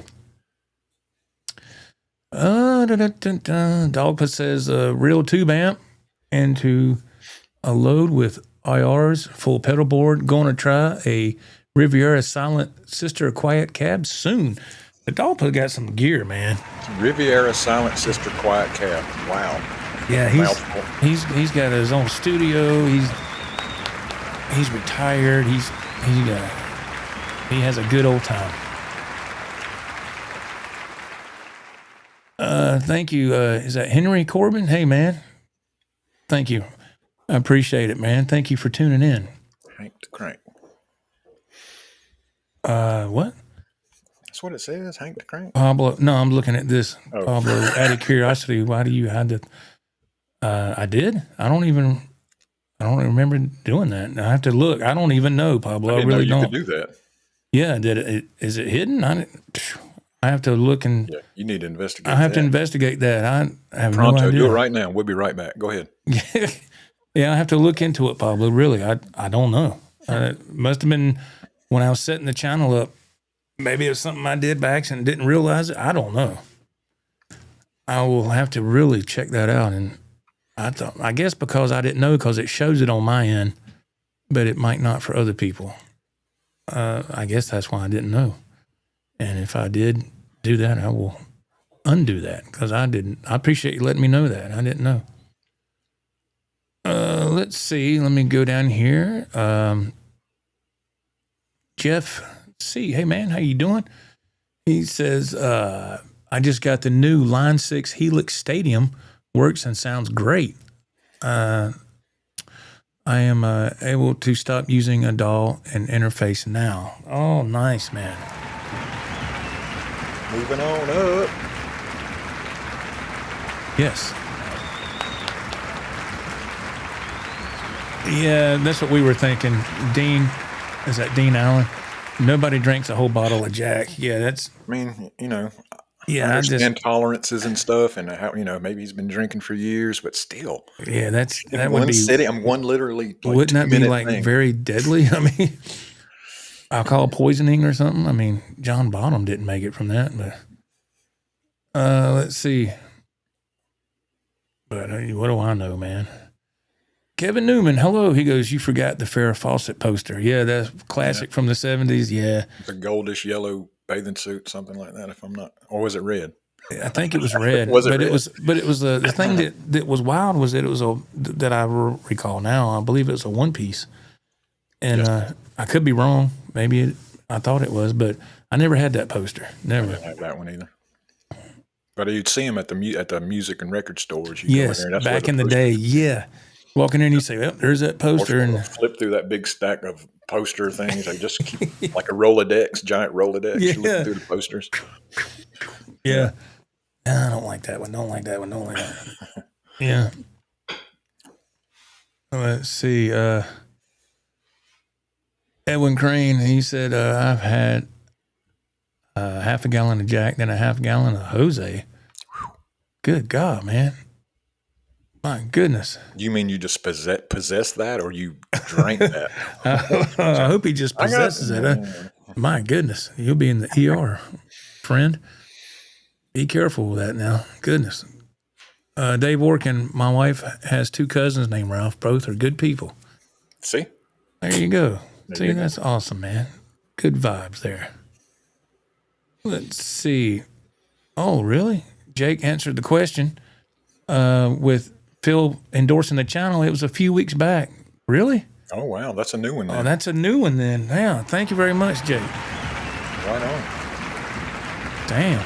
That's great. You have to check that out and find it, Joe. Yeah, I have to. Hoping I can. Can you tell me what he's talking about? Yeah, it's a lot of work. What episode that is, man? That's a lot. Never mind. That is. But anyway, I'd like to hear it though. Yeah, I would too. That would be cool. Anyway, thank you, Jake. That's nice to let us know that. Scott from New York. What's your favorite amp out of your collection, Joe? Well, I just got the two half stacks and I got the two 50-watt katanas. That's about it. And I got the Harley Benton 212. So I don't, and I got those Fender little Mustang. I don't have a lot of mega amps here, but for me, I would say it would be I got the old PV 5150 half stack I've had for all these years. It'd have to be that. It still does really great. And yeah. Rod, it's not hiding you can see the thumbs ups, Rod. Okay, well, good. Okay, good. Because I was like, I don't have them hid. I don't recall doing that. Still look at it after the show. I will. Yeah, I'll see what's going on because it's that's a new one on me there. Let's see, Scott from South Carolina. If you watch on a phone, the chat may cover up the like button. Yes. You may have to hide the chat for a moment to hit the like. That could be it. Okay. Okay. Ecator says, I have the like showing on for me as well. I'm viewing from a PC web browser. Okay, so it is showing. Okay. Art G says, I had to close the chat to see the like button. Okay. Problem solved. Okay, good. I think what he's asking is does it show how many likes there are? They want to know how many likes you got for this. Yeah, I think he shows the total number of thumbs ups that it's showing. I think that's only you can see that, I believe, Joe. Right? Oh, the count. I see, Pablo. Yeah, that's what's blowing in my mind. I was like, huh? Okay. Yeah, I don't know if it displays that it should. I don't know. I have to look into it, Pablo. I don't know. Yeah, we can't see how many likes the vids have. The thumbs up button is visible, but not the count. Okay. I will investigate that after the show, sir. I will. I really will. I have no clue. Let's see here. Scott from South Carolina. I drank a half a bottle at a wedding in Vegas around 15 years ago. I was pretty wobbly walking around. I know. I'm like, that's going to hit your system at one time. It's just going to make you cross-eyed and pass out. Man, God dang. Let's see. Dave Orkin. I knew one dude that drank a whole bottle of Jack every week. He's passed away now. Oh, man. Yeah, that's, My Not goodness. to mention it tastes delicious. Gives me the chills. Unless you're chasing it with something. Oh, man. Golly. What's that one that people would drink a lot? What was that? It was in a green bottle. What was it? Jägermeister? Yeah, Jaeger. I always heard people say that was nasty. See how I rattled that off quickly? Not that I know my liquors or anything. Ralph. Oh, Jaeger. Yeah, I got it right here. I got that one here. I didn't. Keg out back. I've never opened the Ralph's Bar and Grill. I You never kill had them, we any of grill them. that. That's it. You bag them, we tag them. Okay. Let's see. Louis Linguini, I have a couple of old Ibanez 540 SLTs with the Wizard necks. Those are great necks. I used to love them back in the day, but now I barely play them because those necks feel way too thin for my current tastes. Huh. They are very thin necks, yes. Yeah. Yeah, they're I've always liked them myself, but I ain't played one in a while. Pablo, yeah, when I was younger, I could crush 1/5 of liquor, no problem. Yeah. Youth, right? Oh, yeah. When you're young, you do a lot of stuff. You do a lot, yeah. Your body's still new and stuff. You ain't damaged Bulletproof. Bulletproof. Yeah. Yeah. Let's see. Chick Mac, hey, man, how you doing? He says, I had an old PV Classic back in the early 2000s, but sold it to a friend. At least you know where it's at. Do you regret that, Chick, or are you glad it's gone? Or? Here's a great question because I would not know, have no idea. Scott from New York, is the Quad Cortex better than the Helix? And that Quad Cortex, I think there's a mini version that's out now. I can hear people talk about it a lot. I think it goes for like $1,300 or something. I could be wrong. Let's see. My goodness. We have caught up in the chat. I can't believe it. Wow. All right. Louis Linguini, for my birthday, one year I asked for a poster of Heather Thomas, but instead my parents misheard me and got me a poster of the owner, Dave Thomas. Wentz, Mr. Dave Thomas.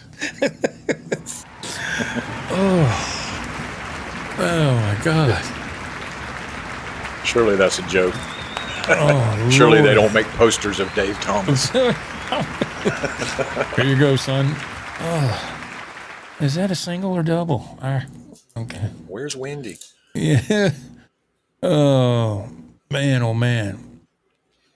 Pablo says Jaeger for like 10 years. I drank a 5th of Jaeger in a 6-pack almost every night. My gosh. I went through a spell. Except vodka was my thing. Yeah. I had a Really? Was it really? Trunk full of empty plastic liter bottles, man. A trunk full. Sad time. Yes. There's more to the story, but we're not discussing that right now. Okay. I didn't. Okay, that's fine. Let's see. Yes, Chick says he misses that amp he sold. Okay. Oh, he sold it as when he got it. He sold it later. Okay. Oh my goodness.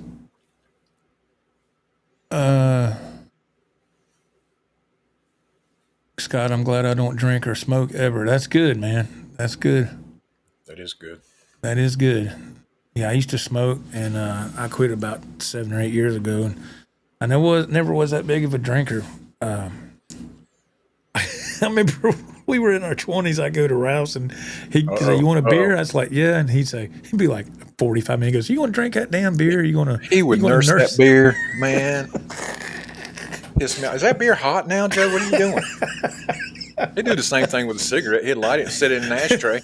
It'd sit there. A beer and a cigarette. I guess it's just part of the persona he wanted. Yeah, I guess. Yeah, Joe's a trip. Oh, my gosh. You going to smoke that or is it going to fall in the floor? Yeah. Call the fire department. Oh, my goodness. Mike F., they put a hot rail in the Firefly I got. It's too dang heavy for a telly. Wow, they put a hot rail in it? Wow. Okay. My goodness. Let's see here.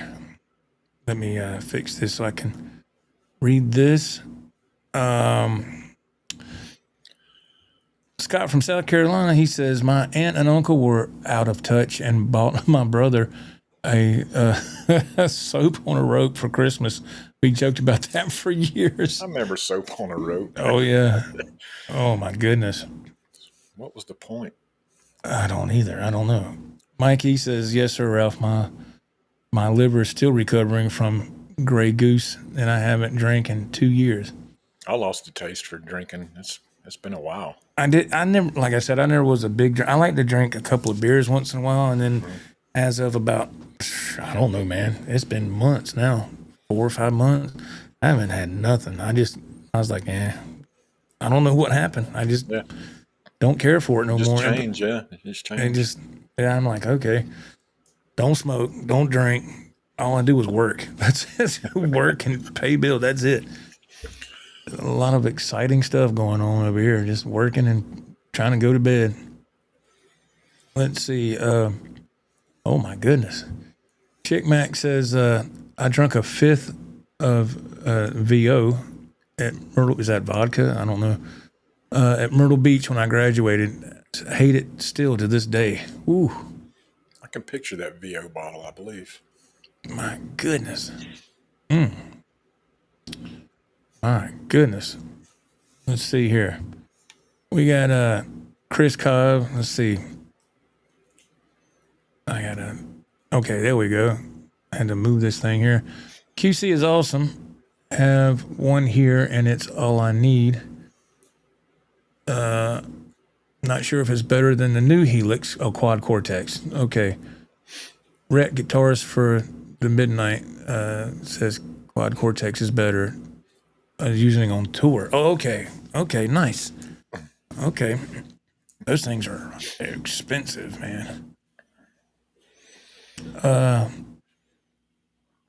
Art, he says that sitting here celebrating a job promotion, now lead developer for Maine Bread of Life online presence. Hey, congratulations. Promotion's always good. That's great, man. Congratulations. Unless it's just more responsibility and the same amount of money. Hopefully it come with more money. Yeah, that's great, man. Yeah, hopefully so, yeah. Let's see. Brian, he quit. Oh, okay. That was me with smoking, just quit. Yeah, it just, my father called when my father was living. He called me. I was heading to the beach for work one night, and he was already diagnosed with cancer, but he hadn't got to the part of his life yet where he couldn't walk. He couldn't, he still could move around, and he called me one night and he said, I want to talk to you for a second. And even here, I'm a grown man, and my dad's saying it. I get that fear. Yes. What? I'm like, what did I do? I'm like, what am I scared for? Just my dad always put that fear of God in me when I was growing up, because if I didn't do right, I got my tail tore up. So yes, he said, I want to talk to you about something, son. I said, okay. And he said, can you talk? I said, yeah. I said, I had my headset on. I was driving the rig. I said, yeah. And he said, when you got married the first time, he goes, do you know how old I was? He goes, because do you remember what I told you that day? And I said, yeah. He said, I'm going to quit smoking. That was in 92. He said, you know what it was when I did that? And I said, no. He said, I was 46. He said, how old are you now at the point in time of this story? He goes, how old are you now? I said, 47. He goes, I rest my case. And when he said that, I thought, because every time my dad would say, he just had that way of speaking that would just nail it home. Yeah, and he'd be like, oh yeah, and he intimidated me, and I didn't even live there. I didn't even live there. It's just we were young, and parents, my dad was the same way though. Yeah, Ralph's dad was really strict, but and I said, yeah, okay, and then that's what made me. I thought about it more and more, and I said, man, I need to just give this up, and so I did, and I still have trouble with breathing Strike, sometimes. Non-filter, wasn't it? That what he smoked? Lucky Strike, non-filter, that, and Pall Malls, yeah. Smoke them and then yeah, you spin that back out. Yeah. My breathing has suffered even to this day. I started having a little bit of issue here and there, probably about, I don't know, 3 or 4 years ago. Nothing real bad, but just little. I was like, what is going on there? I don't know. You need to do some cardio. That's what you need. Yeah, that's what some people say. You're just out of shape. I said, yeah, probably so. Driving a truck will surely do that to you. Yeah, Kevin Newman knows what's up. You'll see. Okay, my Scott from South Carolina. My parents smoked Raleigh brand cigarettes. I tried them once and discouraged me from smoking. That's good. Kevin Newman, let's see. He says that my downfall is Little Debbie cakes. Love the Little Debbie's. What's your favorite? Oh God! Right now, the little Swiss rolls. I think looks like the little chocolate. The chocolate covered ones. I like the size of a Twinkie or something. The strawberry rolls. They're the same concept, except they're just strawberry shortcake. Yeah. You can't go wrong with a Nutter Butter. A Nutty Buddy. Well, Nutty Buddy's the ice cream. Nutter Butter is the wafer with the... Nutter Butter's a cookie. That's true. That's true. Those are good, too. I ain't had those in forever, but I can't really have peanut butter anymore. I walk down the cookie aisle and I look at all that stuff I used to eat. There's like 50 different varieties of an Oreo. Every flavor you can think of. What are we doing? There's thin, there's extra thick, and then they call this the family pack, but it's really the size of a normal pack back in the day. I don't know. I could go on. But anyway, the point to this is Little Debbie's are good. They are.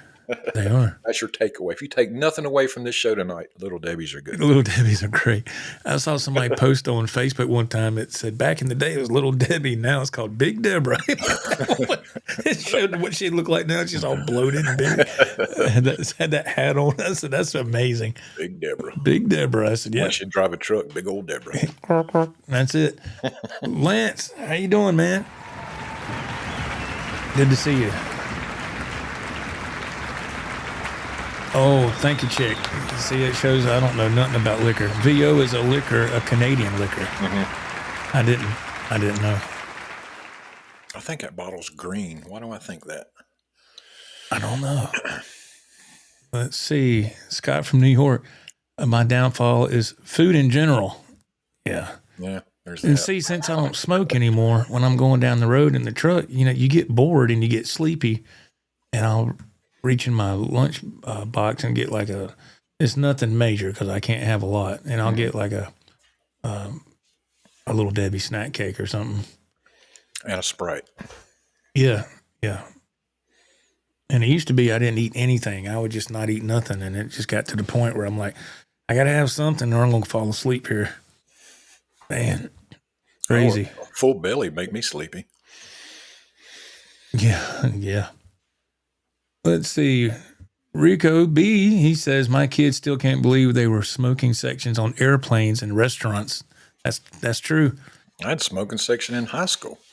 We did when we were, sophomores? Yeah. Yeah, I mean, you remember going to the grocery store as a kid and cigarette butts are on the floor. People are smoking. And when I started cutting meat, you could smoke, and I'd lay my cigarette on the block and just keep going, take a puff, put it back down. It just didn't matter at that time. Then they started cracking down on all that. Yeah. I remember you go into a restaurant and they'd say smoking or non-smoking. And there was nothing there to divide anything. They're just sitting a little further over away. Here, I'm over here, yeah. Yeah, and I'm like, do they really think that was safe back then? I mean, they're 24 feet away. It's okay over here. It was the first steps toward the end, I guess. I guess so.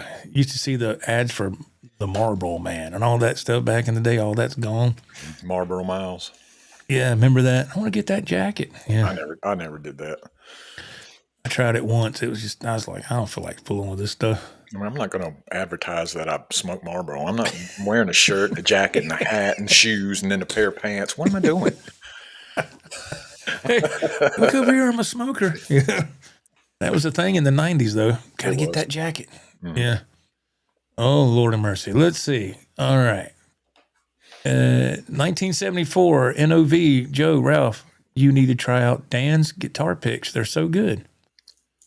Dan's guitar picks. Okay. That's a new one. We'll have to check that out. Let's see. We got Scott from South Carolina. He says, my dad quit smoking at 55 when he started coughing so bad he had to pull his car over. Then my mom quit. My dad made it to 82. My mom made it to 88. Man. Yeah. My dad made it to 74. Yeah, it's just not good. Took me a long time to realize that. Rico B. gas station sign said pack of Marlboro's $12.50. Yikes! Wow, $12.50 for a pack of smokes. I think I saw when I went to a truck stop to get fuel. This was a long time ago. Well, sometime last year. Actually, Ralph, it was at a hot spot right there off of the exit 28. So that'd be Highway 221 off of 26 down there. And I went to get fuel there one night because the Loves, it wasn't working. So I had to go down there. And I remember I walked inside to get a fuel receipt to turn in with my paperwork. And I looked up and it said, top one said, pack cigarette by the carton. It was $100. But the highest ones were Newports. They were like 120 for a carton. 120, 125 $40, $35, $40, and go to 50, 60, God. 70, over 100. Yeah. I said, man, that stuff has gotten outrageous. Yeah, I'm not doing that. Crazy. All right, let's see. Chick Mac, smoking killed my stepdad at age 52. Yeah, that's young, man. It is young. That's young. Let's see. Rod, I too have issues with breathing. Hopefully nothing serious. I hope not either, man. Let's see. Edwin Crane, my dad always said most people should do less praying and more doing. Not a bad point. Yeah. Make it happen. Yeah. Don't pray for it. Make it happen. There you go. Scott from South Carolina, Little Debbie's, Nutty Twin, oatmeal cake, Swiss cakes, brownies. I got a box of brownies in the cabinet now. There you go. He's got it listed out, man. That's what I'm saying. Oh my goodness. Let's see here. Dave Orkin says his downfall is Turkey Hill iced tea. Nice iced tea. Let's see. Chris Cobb, Star Crunch are also good. And let's not forget the Ding Dongs. Star Crunches are good. I can't have them no more because this makes me sound old. It hurts my teeth because they're just, I'm like, damn. They're kind of chewy too, aren't they? The Star Crunch, yeah. Mm-hmm. And the Ding, that's a Hostess cake, I believe. I think so. Yeah. I can remember stupid shit like that, but I can't remember, my wife's birthday, but I remember Little Debbie's. I'm exaggerating. Of course, I know her birthday. It's today. It is? No, I'm joking. Oh, damn. Okay. All right. Let's see. Pablo Winscapar, he goes, let's see, for sure, get a stationary bike. I do an hour of cardio every day. It's changed my life. I'm in better shape. I remember my dad doing that when I was, oh my God, I was in my 20s, mid-20s, early to mid-20s, and my dad bought a exercise bike. That's when they were still living in 12 Oaks in the house. And I remember when they bought that and they put it downstairs, and I thought, what the hell is that doing here? And he would get on there like every night, and he would pedal for about 20 or 30 minutes. Mm-hmm. And sure enough, over a period of, a few months, his belly had gotten a little, I'm like, damn, he was losing weight and he was just doing the bike. That was it. My experience with treadmills or bikes or whatever, they just end up being a place you throw your clothes on top of and then nobody ever sees it again. Absolutely. Yeah, absolutely. Scott from South Carolina, he says, I love oatmeal cream pies. Those are good too. Yeah. They're getting smaller, They're about the size of a silver dollar at this point. The fudge rounds used to be a certain size, and now they're like 2 bites, man. Did you ever I never cared for these. Did you ever like the moon pies? No, I didn't either. I don't like marshmallow, man. I don't either. I was like, ugh. I remember a lot of people when I was growing up, I want to get a cold Pepsi and a moon pie. I was like, what? I was like, ugh. Here's a moon. Look at this. Oh, man. Let's see here.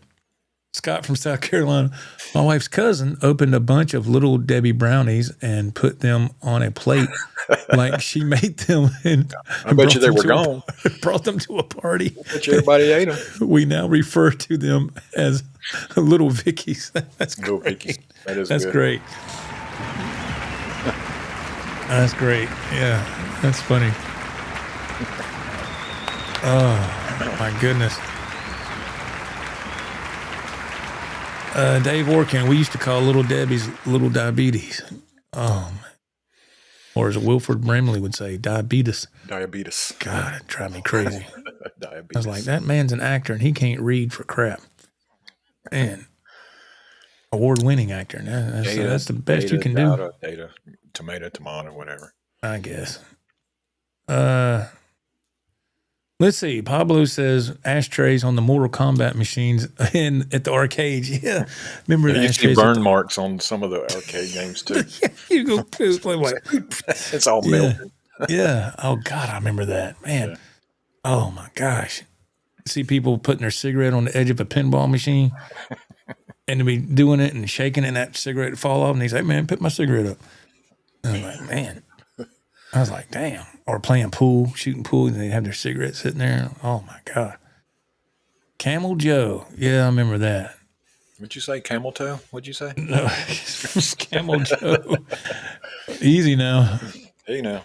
Had to keep them thumbs ups hidden now. All right, so, yeah, I remember Camel Joe. That was a big deal. Let's see. At one time, you could smoke in restaurants in North Carolina. I'm not sure you still can. I'm sure all that's banned by now, I'd imagine.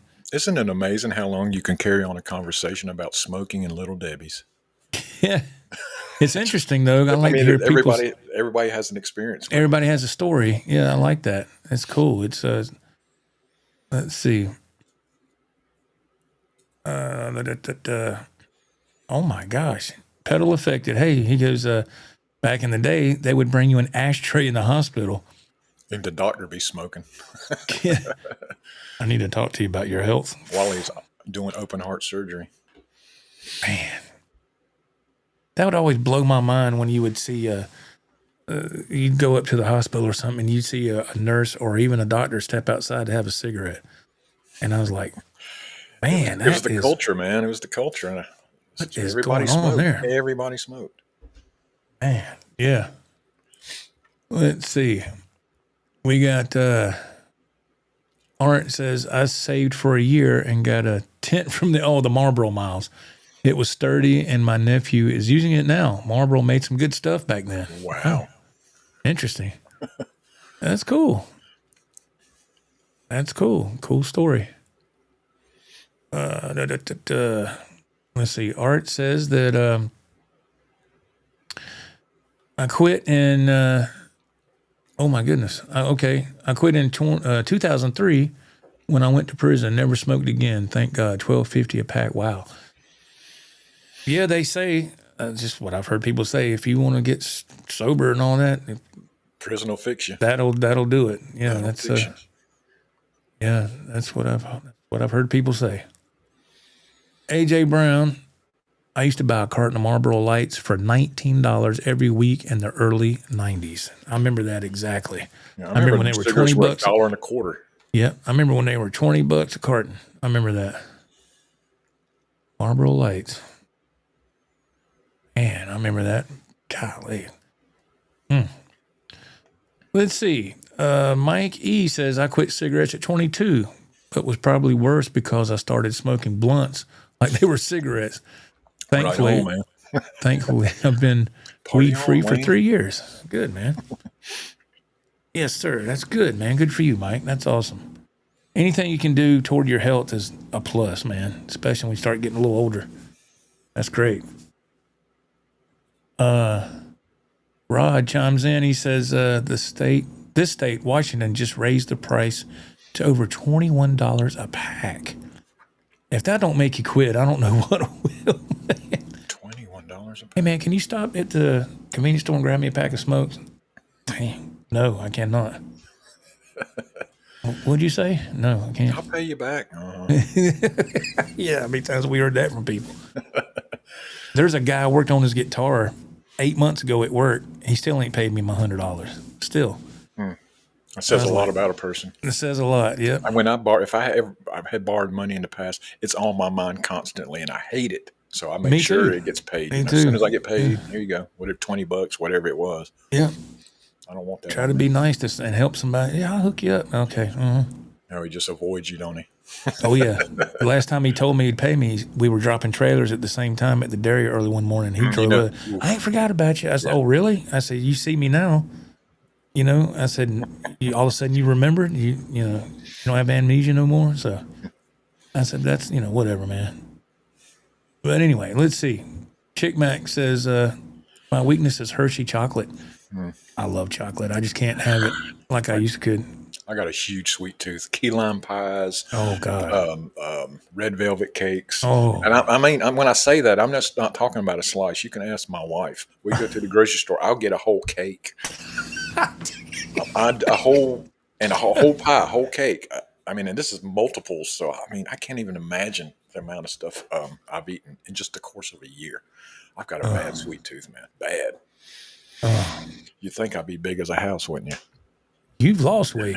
I have. I look at some of our old performing videos, and I said, "Damn, he was bigger than that." You lost a lot of weight. And let's see. Dave Orkin says crocodile cakes were amazing back in the 80s. All right. I don't know what a crocodile cake is. I don't know. I AJ bet Brown. I like it though. Yeah, it sounds like it'd be cool. Ding dongs tasted 1,000 times better when they wrap them in tinfoil for some reason. They don't do that no more, do they? I think everything now is just see-through, right? Plastic. I guess you can see nothing's been tampered with, I guess. Larry says, a woman or a pizza? Is that a question or I guess that's whatever you're in the mood for, Larry. I don't know. I guess if you're at home alone, a pizza. How about your woman fixing you a pizza? How about that? I guess. Yeah, it could go a couple different ways. Yeah. User Kid, I rode a bike 30 plus miles on rides. Good God. 30 plus miles.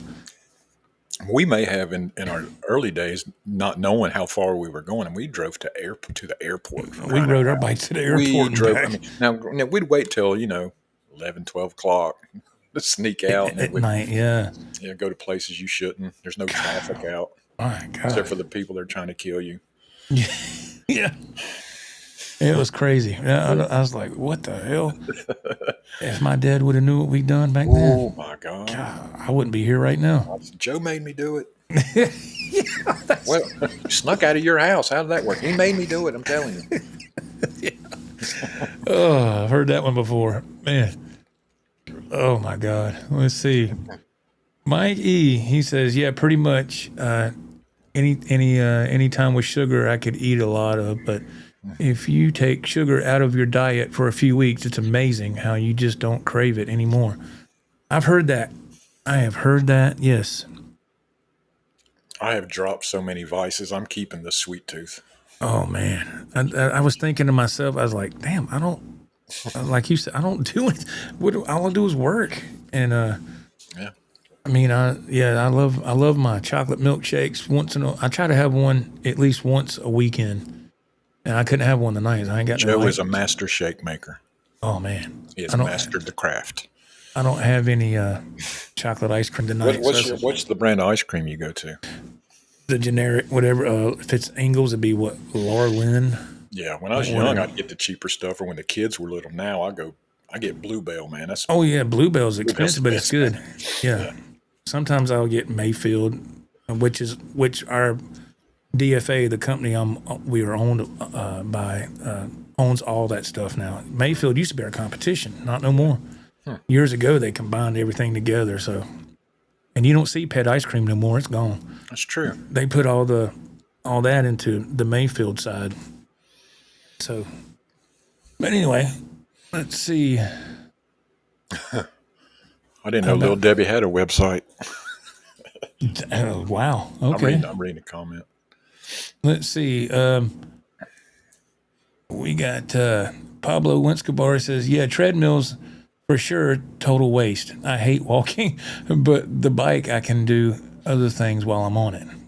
Other things? I guess his hands are free. He can pedal and cross-stitch. Maybe cross-stitch. And paint a picture. Yeah. It's a little outside the lines, but this is why. But let's see. Chick Mac says, I can't stand moon pies. Way too dry and feels like I'm choking when I'm. Yeah. There's no redeeming qualities. There's about very bland. Zero. Yeah, I think they make them in different flavors. Like that's better. Banana. Yeah, I just never could. I never could get on board with moon pies. Kevin Newman, you're right. You're right. Moon pies are for old folks. So we're supposed to like them. Yeah, I guess Sorry. So. Oh. Yeah, I just couldn't do it. Chris Cobb, he says,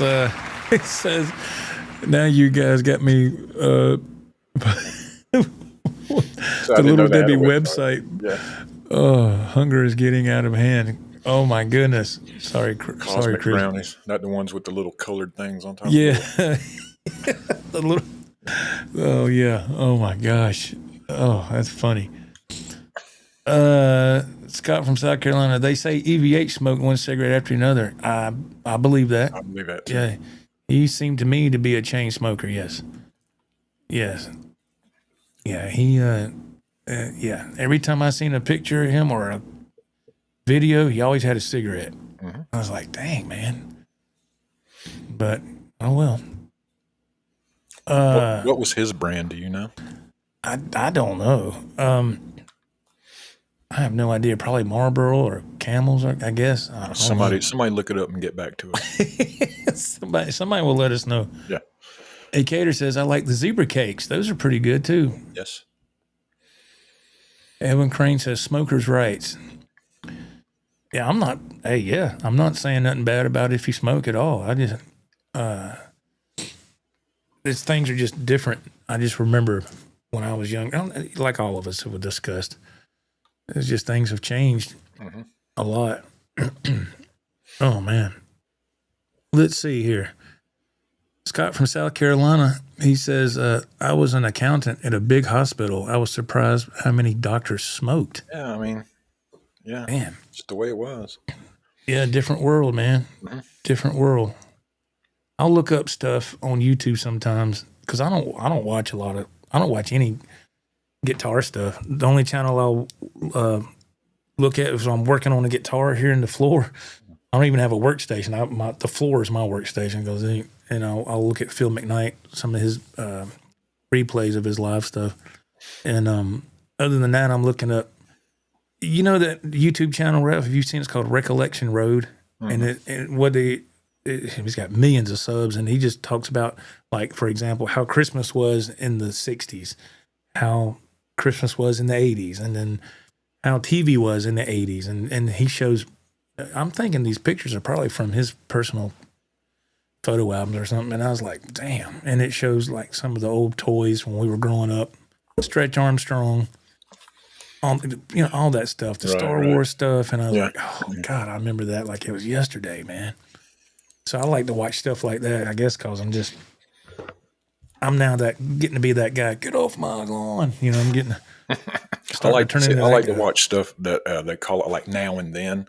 This is what it looked like. The town looked like now, and here's what it looks. And this is what it looked like then. I find that so interesting. I don't know why. I guess because I'm getting old. Stupid stuff like that. Oh, that's so interesting. It is. It's funny how things were then and they are now. Yeah, true. Scott from New York says, "I love Susie Q's." Is that a snack cake or? I think it is. It's kind of like a. Is that one of those cupcakes with those white swirl curl on the top? Oh, I don't know. Stupid things I remember, I swear. I'm glad you do because I don't. Dave Orkin, why do you think household stuff was dark yellow because of smokers? Yep. Yeah, I will say this. When I was in my first marriage, we rented a house, and we was in that house for, I don't know, a couple of years or so. And we went to move. We took the pictures off the wall, and you could see where the pictures were because they were white walls, and they were kind of dingy. They were, and I was like, oh my God, and because we both smoked, and I remember that. Yeah, scary when I look at it that way now, but yeah. Scott from New York, snowballs too. Now I remember those. Those have coconut on them, do they not? Yeah, I'm not a coconut fan, I don't care for coconut. But I do remember it. Yeah, I do remember what you're talking about. You know what would be good, Joe? A coconut covered moon pie. God almighty. Oh my God. Oh Lord, no. With a bottle of Jack. Oh man. now we're talking. Yeah. Art says, I got out of the military and was suffering bad from post-traumatic stress disorder and just kind of lost it for a bit. Went down a hole and came out on the better side. Well, man, I'm glad. Good. I'm glad you did, my friend. I am too. A lot of people don't. I'm glad. I'm glad it's a positive ending for you. Mike says, my goodness, $10 a pack made me quit. Yeah, I remember when they hit $10 a pack back. Yeah, I remember. We're not too far away from that right now. I was going to quit when they were $3. I'm going to quit when they're $4. They get to $5, by God, I'm quitting. Yeah. Still lighting up. Yeah, I know. I understand. Let's see. Let me see here.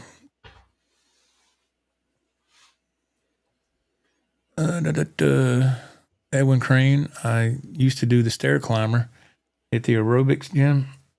Oh, stair climber. Damn. In front of the aerobics window. He's watching the women folk. Oh, okay. I hear you, man. I hear you, Edwin. He's being slick. I hear you. Using the stair climber, eating a snowball. Scott from New York says, my mother quit smoking many years ago, and we cleaned the house. I couldn't believe how much tar came off the walls and everything. Yeah. My gosh, man. Curtains, everything. Yeah. Ain't that something? Oh. And something I didn't realize till I got older.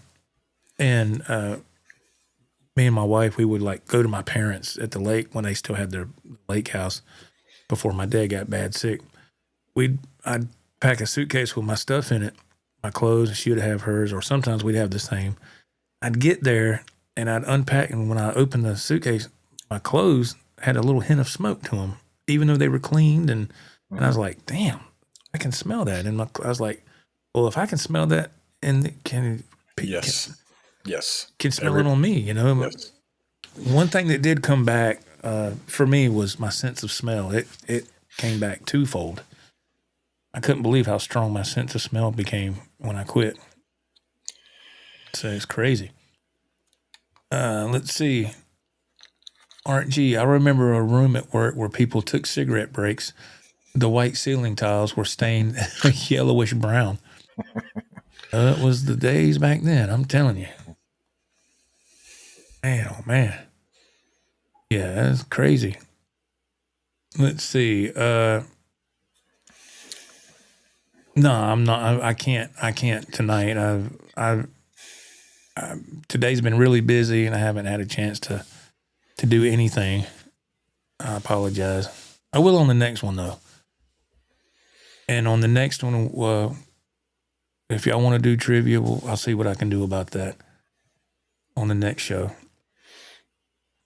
Let's see. Scott from South Carolina, Pizza Hut has heart-shaped pizzas just in case you haven't bought anything for Valentine's Day. I think a heart-shaped pizza means you're getting less pizza. If you take a circle, take a heart out of it, well, that's like 2 slices you're taking out of it. That's a pretty cool idea, but is it going on? I remember I used to have to cut heart-shaped ribeyes for for Valentine's Day. Surf and turf, throw a little lobster tail in there with it.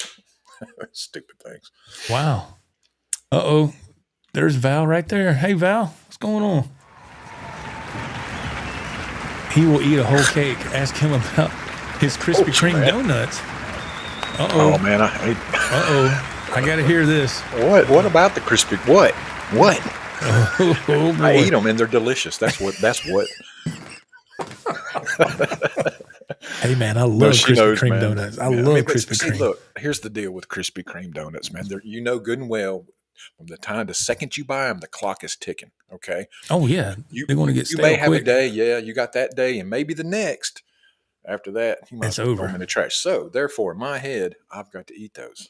Yeah, when it hits that in a day and a half, and I will. When donuts hit 2 to 2.5 day mark, I'm like, I don't want them. Oh yeah. Now you can take the glaze and nuke them for maybe 5 or 10 seconds and kind of bring them back to life, but they're just not. It's not like it was when we first, hot now. Like, okay. Yeah, I love Krispy Kreme donut. That's a thing in the South here, man. Krispy Kreme. Yeah, this is Krispy Kreme country, man. Yeah. Yeah. Right there with you on that. I love Krispy Kreme. Let's see. Let me see. User kid, let me hit these right here. I ride weekly. I used to do 3 rides a week and get about 100 miles a weekend. Good God. I bet if I rode a bike now, my legs would be so sore the next day. Oh my God. I wouldn't be able to walk. Man, I'm so out of shape. Scott from New York, he says, they say I should use the treadmill at least an hour a day. What do I do if I take a blanket with me and a pillow and go lay on the treadmill for an hour? Hey, you're using it. That sounds like something I would do. Say how to use it. Yeah. Did you use that treadmill? Yeah, I did. Sure did. It's real comfy. For a whole hour, I didn't even break a sweat. Man, oh my goodness. Rod says that he buys Tillman chocolate peanut butter ice cream. Tillamook's a good brand. Tillamook. I said Tillman. I'm sorry. I'm an ice cream connoisseur too, if you need to know that. Oh, okay. I haven't heard of that brand. Okay. They do cheese and all kind of any dairy products. Tillamook does. Oh, okay. Okay. Dave Workin, he loves chocolate moon pies. Okay. All right. Yeah, somebody's been buying them. I mean, because they keep selling them. So somebody's buying them. Yeah, somebody. That's good. That's good. Dave's buying them. Yeah, that's good. Let's see here. This chat is blowing up. This is amazing. Chick Mac, I think I read Little Debbie's were banned in several countries. Probably because of the ingredients, I'm sure. Wow. AJ Brown says, I've heard that Eddie Van Halen smoked up to 3 packs a day. My goodness. I have no idea, but I had a feeling he was a chain smoker, yeah. A Cater, also not a moon pie fan, though it is a Southern staple.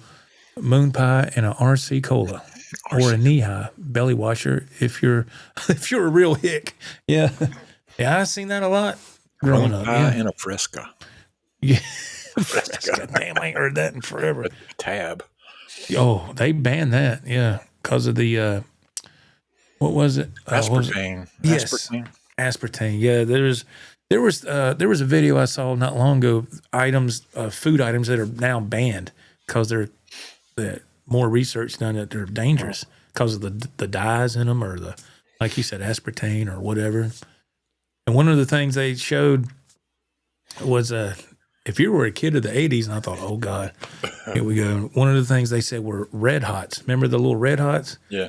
When those first came out, those had the dye was really dangerous, so they had to over time redo that. And then the fruit roll-ups, remember that? Yeah, I didn't care for those. I didn't like those either. They said if you ate a lot of these, it could be. I'm like, well, I'm good. People that ate a lot of those won't be watching this; they're gone. But yeah, that tastes like cardboard to me. Never was a fan of fruit roll-ups or none of that. Didn't really do the Red Hots that much either. Let's see. Edwin Crane, he says that all I do with moon pies is see how tall they get in the microwave. Oh, is that it? Really? Do they change shape? Oh, my God. Are they shapeshifters?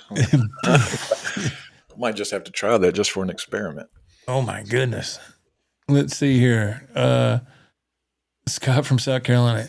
Eddie Van Halen smoked Marlboro and Marlboro Red. That's probably an obvious question when I said, what brand does he smoke? Well, of course it's Marlboro.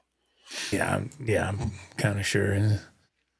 I'm sure Eddie smoked Marlboro Reds. All the hardcore smokers did. Oh, well, let's see. Edwin Crane. Smoking was once a sign of intelligence, smart people smoking pipes. I remember seeing that when I was young. Saw that. I don't see the sign of intelligence really, but yeah. Dylan says, "Are we doing trivia tonight?" Not tonight, but We will have that for you next week. Yeah, if people want it next week, we'll make that happen. It's up to y'all. It's up to y'all. Let's see. Chris Cobb. Zingers are also bring back memories, although made by Hostess and not Little Debbie. Oh, made by Hostess. Zingers are good. Yeah, they are. Let's see. Ralph knows his sweets, man. Let's see here. And they're made, and the expiration date is, I'm like, dang. When's your wife's birthday? I don't know. But a Little Debbie, the ingredients to a Little Debbie, I could tell you, rattle that off. How much is a dozen Krispy Kreme? That'd be $19.95. Okay. All right, buy one, get one free. It's either a box of Krispy Kreme or a pack of cigarettes. What you gonna buy? That's right. And you have a hell of a night. Woo. Okay. Chick Mac, my aunt and uncle smoke like freight trains in their house, and they live to be 92. See, that doesn't happen often. Yeah. Yeah. I mean, it's just genetics. It's genetics. That's exactly what it comes down to. You know? Yep. Mm-hmm. That's it. It's Keith Richards still drinks and smokes. He will outlive us all. Right. What is he, like 81 now or something? Or he is pickled. That's what he is. And his fingers are all jacked up or arthritis, and he's still trying to. They were supposed to do a tour this year, and they canceled. I was like, wow, I can't believe it. What do you think of him as a guitar player in general? Keith Richards. Yes. For the music they did for their time period, they were innovators for that type of music. Now, is he somebody that I'd be like, oh, I gotta check out? He's not on anybody's top 10 list, probably. Not for me, because that was kind of before my time. Yeah. Well, Hendrix was before my time, but he played more music that appealed to me. And the Stones are there's. I never was a big Stones fan, but the one song I do like by them is "Honky Tonk Woman." I like playing that in the bar bands back in the day because it's a fun song to play. And if people are sitting there, you got a crowd and they're drinking and smoking, they love to hear that song. And but as far as him, I mean, for what he played was great. Yeah, it's awesome, but it just never piqued my interest enough to make me want to really dive into his style. Me either. Yeah. You know, just a question. Not bashing him or anything. I just no, it don't bother me at all. I'll tell you, it's just it's like it's okay, but they accomplished a lot for their whole career. Is amazing, but I would just I don't know. I just couldn't get it. I was like, wow, Mick Jagger get all those women. How? I was like, he's like, a rock star. That's what else. Yeah, I know. Yeah, I know that. But I was like, damn. I was like, okay, whatever. But yeah. Okay. Art says that I started learning guitar in 2019. It changed my life. Ever since then, I have been good. My wife bought me a guitar, and I went hard on it learning. When she passed away in 2022, I just dedicated to it. Oh, man. I hear you, man. That's great. Good on you for continuing the guitar journey. Yeah. Yes. And I'm sorry about your wife passing.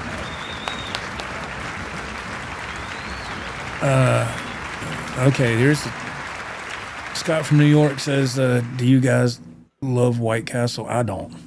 If you get them from White Castle, not the frozen section, they're all right if you get them from the actual place. Yeah. Never was a fan of them. Let's see.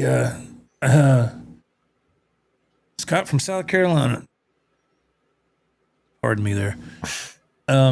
The ice cream carton has shrunk. It's not a half gallon anymore. Yeah, when I pick up a thing of ice cream, I look at the ounces and the price, and then I judge, and I do all this math in my head, and they are getting smaller. Everything's getting smaller. Yeah. Mm-hmm. And the prices are going up.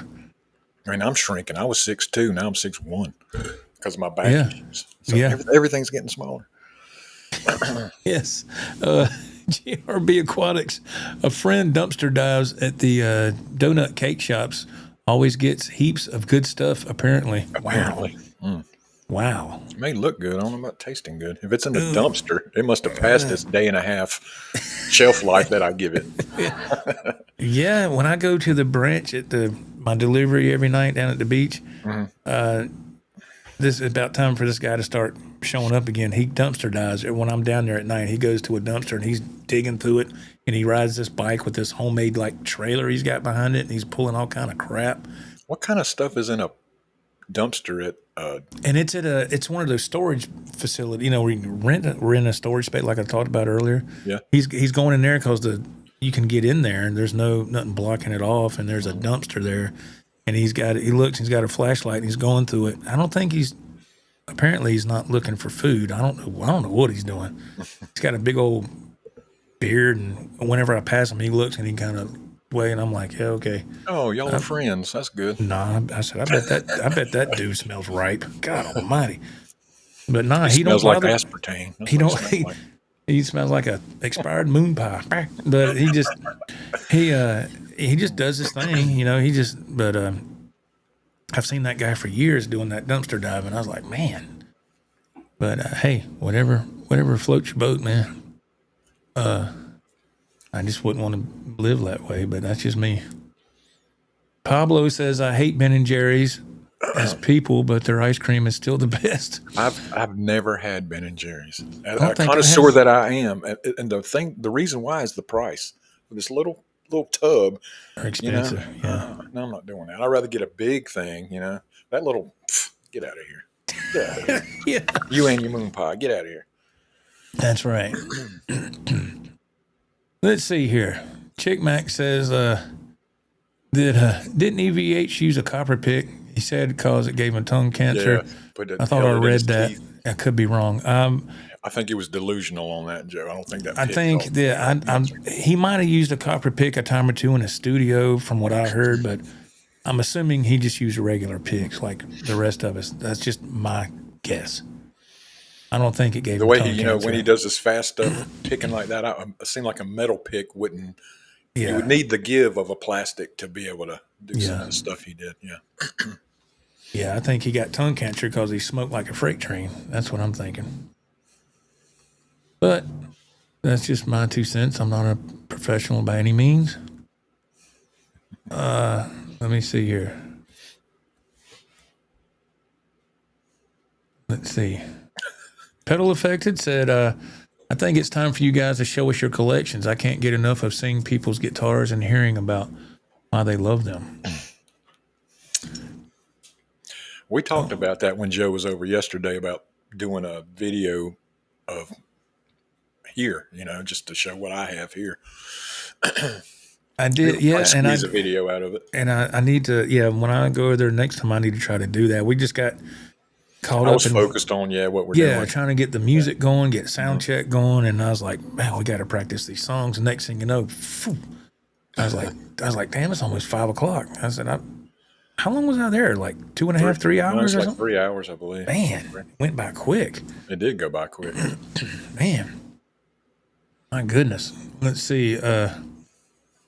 Mike, he said I did Marlboro Black because it meant you were tough. I hear you. Marlboro Black.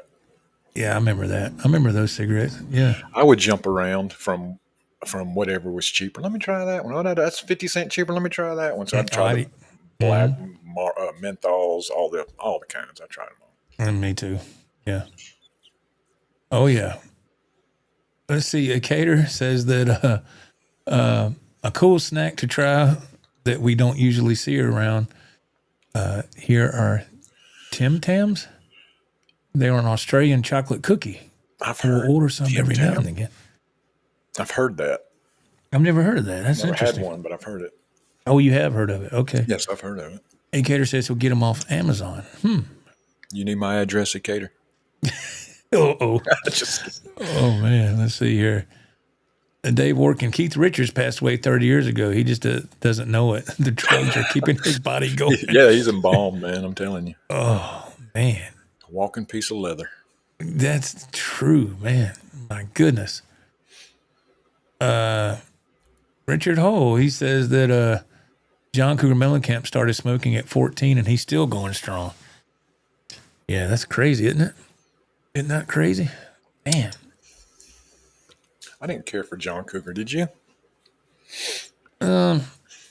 I was going to say it's taking you that long to answer. No. I like when Jack and Diane came out years ago, that was cool, but when It Hurt So Good, that was cool, but that was about it. I'm not a fan of Bruce Springsteen either. I remember my parents got me that cassette album, Born in the USA, when it came out, and that was in '84. Yeah. And I used to listen to that thing front to back, and I listened to it so many times, I didn't want to hear it no more. I burnt myself out on it. I was like, I didn't care for him, but you had to listen to the songs because if you were watching MTV, you had to watch the videos you didn't like to get to the ones you did like. So anything, Cyndi Lauper, Madonna, all that, Talking Heads. Oh God. What a Flock of Seagulls. Wow. Yeah, that was crazy, man. Men at Work. Oh, yeah. Men Without Hats. Yeah. The Cars. Safety Dance. Yeah. Yeah. S-S-S-S-A-A. It's like, oh, God, what a waste. Come on, man. Lord of mercy. Let's see. Let's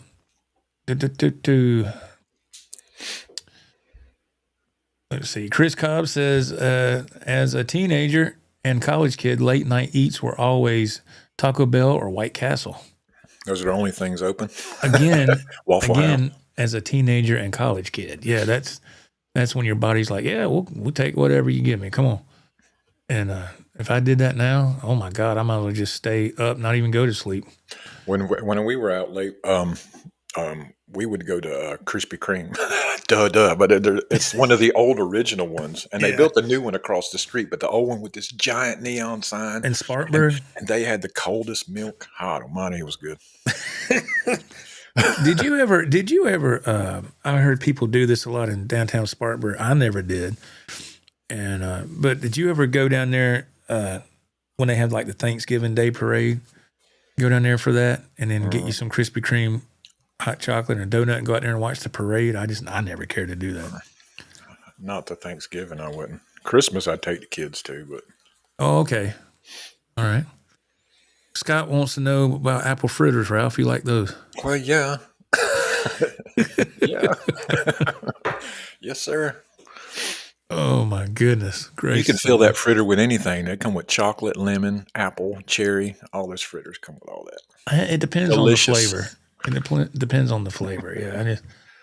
Apple fritter. Yeah. Yeah. Like at Arby's, they have the apple turnovers and the cherry with the icing. Those are awesome. You get that apple pie at McDonald's, and it takes 3 hours to cool off. Or that was back in the day. You remember back in the day, the apple pies at McDonald's were fried. They were awesome, and now they're like baked. They're they don't taste the same. And I was like, and actually, you ain't gonna believe this. One day last week, because my wife was out of town, I didn't have time to eat here, so I was on the way to work, and I stopped at a McDonald's drive-thru in Inman on 176, and it's at that intersection. And every time I went there, not that I go there a lot at all, but the times I've been there, the service has always been great, and the food's been fresh. I was like, really? When did McDonald's turn over a new leaf like this? Yeah, I know that McDonald's very well. And I got a Big Mac. Let's see. What did I get? I got a Big Mac and a double fish fillet because now they have them double. They got them double now. And, I did not know that. And if you order that, it's fresh. And I like a fish fillet. Well, you know that. We know that. We used to ride our bikes at Burger King drive-thru, for God's sake, at damn midnight and get in trouble the next day. Where the hell was you at? Why the cops at the front door? Yeah, we got a phone call. What? We're getting a fish sandwich. Oh, get your ass in here. Okay. Here's a quick little story.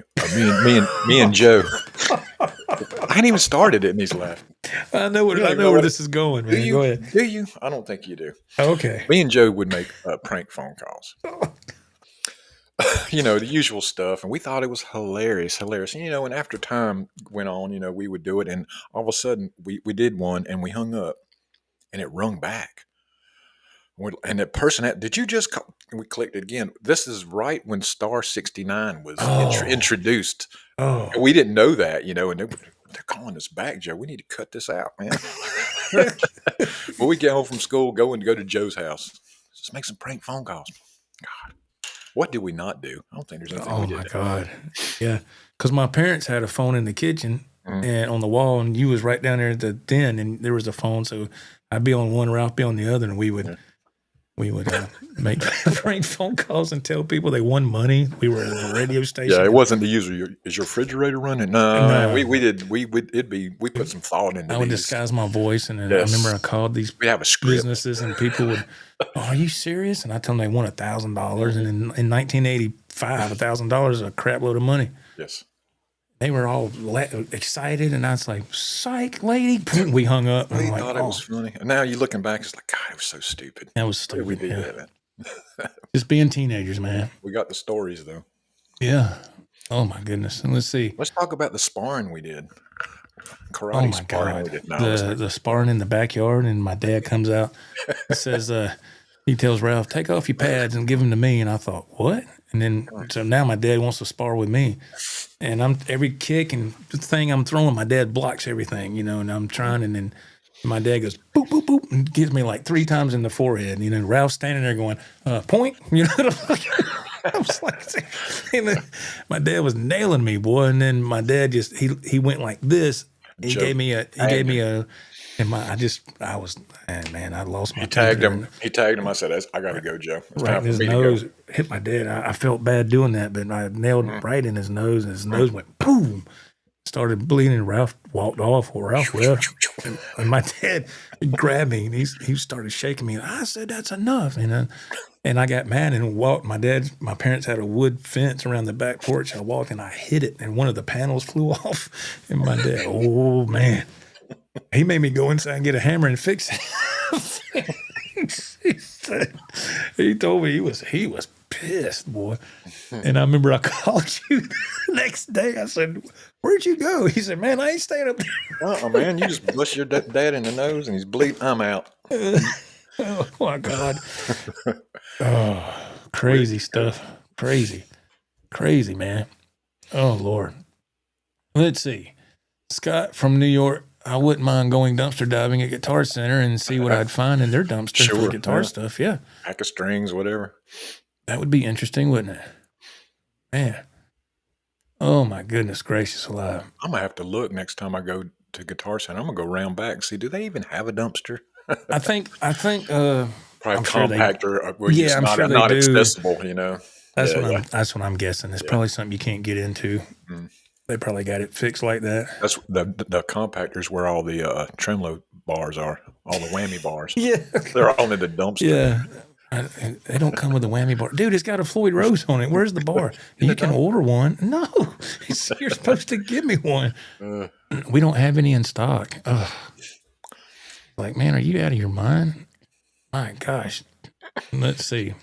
Oh, Edwin Crane says, "I'm a Brock's guy." Do you remember at the grocery store the big Brock's display of candy? Oh, yeah. And you could pick and mix, and everybody's hands were in there. And at the time, nobody thought twice about it. But I'm like, that's pretty unsanitary. But people would, just praise, take them and eat. And why am I buying it? I'm just standing here and eat and get my fill. I'm out of here.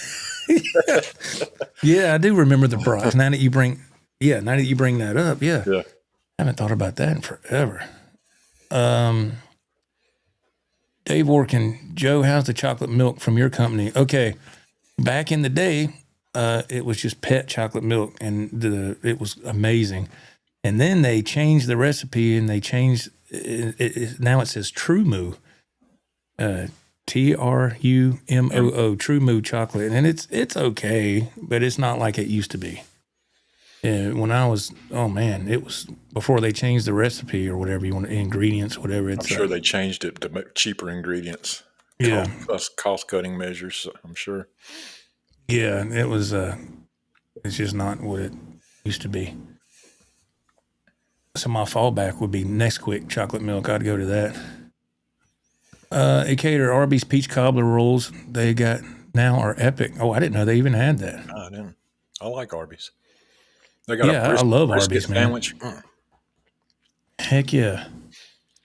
My friends and I used to always end up at Denny's after the bar closed. Denny's is a high-class Waffle House. Yes. I like Denny's. I ain't been to Denny's in forever. Man, I want to say they're their headquarters, or one of the headquarters is in Spartanburg. Yeah, on that building. It says Denny's at the top of it. I guess it is. I guess, yeah, I guess.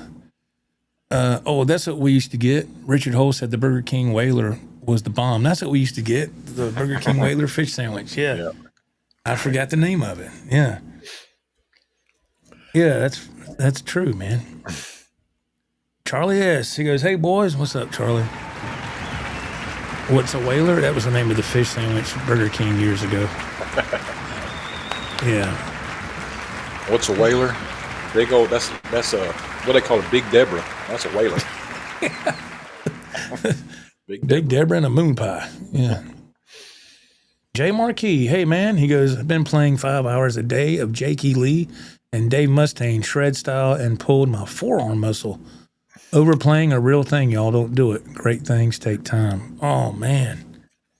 Jay, I'm sorry, man. That's a commitment there. I hear you, buddy. Golly. My goodness. Yeah, be careful, Jay. Be careful, yeah. Mikey, dang, the story of you punching your dad for some reason reminds me of that Wonder Years episode where Kevin hit his dad while playing baseball. Wonder Years. I know what you mean. I just never watched that show. I didn't either, but I'm aware of it. Yeah. When I was 5 or 6, I stole a handful of candy from the Brock's stand one time. My dad tore my butt up and made me go to the store, confess to the manager, and pay for the candy that I stole. Good dad. That's the right thing to do. Good life lesson there. How good was that candy? Was it worth it? Yeah. And what candy did you get? Dave Orkin. Oh, so you had it. True Moo is good. Just had it today. Really? Huh? It used to be better when it was just the original formula. Yeah, before they changed it. That's just my opinion. Original formula. Yeah. It's like when they changed Coke. I went back to the original Coke formula. Classic. Guitar Max went dumpster diving at a Guitar Center. Really? Really? Man. Waffle House is way better than Denny's. Ralph, he's saying, "Oh yeah, Waffle House, man. Me and Joe, we did a video at a Waffle House, did we not, Joe? Yeah, when we were heading to Guitar Center, yeah, we sure did. Yeah, I'm not dissing Waffle House in the slightest. I like Waffle House. Oh no, Waffle House is the bomb. Yeah, yeah. They say you can gauge the weather by the Waffle House because they stay open for anything, any kind of weather. So if Waffle House closes, there's some serious weather coming. Oh yeah, yeah, oh yeah. And that's the one place that besides the hospital, man, it's open 24/7 as a Waffle House. I was like, dang, man, I don't think I've ever seen a Waffle House close, even in the pandemic. Well, I didn't check, but I'm assuming I don't know, maybe they did. Anyway, wow. Okay. Let's see. Jay says, right on. Yeah, I'm not physically, I'm out of practice, not going to practice for a few weeks, but work on my mental practicing. 365 guitar was saying we should all learn to do. Have you ever had any? Oh, okay. Have you ever had any guitar related injuries? No, not to my knowledge. No.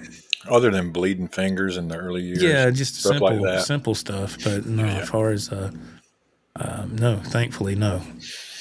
Yeah, I don't want to overdo it and push it too far. And did you ever have one of those things, Joe, that you could they were like springs and you would exercise your fingers? And I would have one in my hand while I was driving. I'd be doing it. I didn't. No, I didn't. I just didn't. No.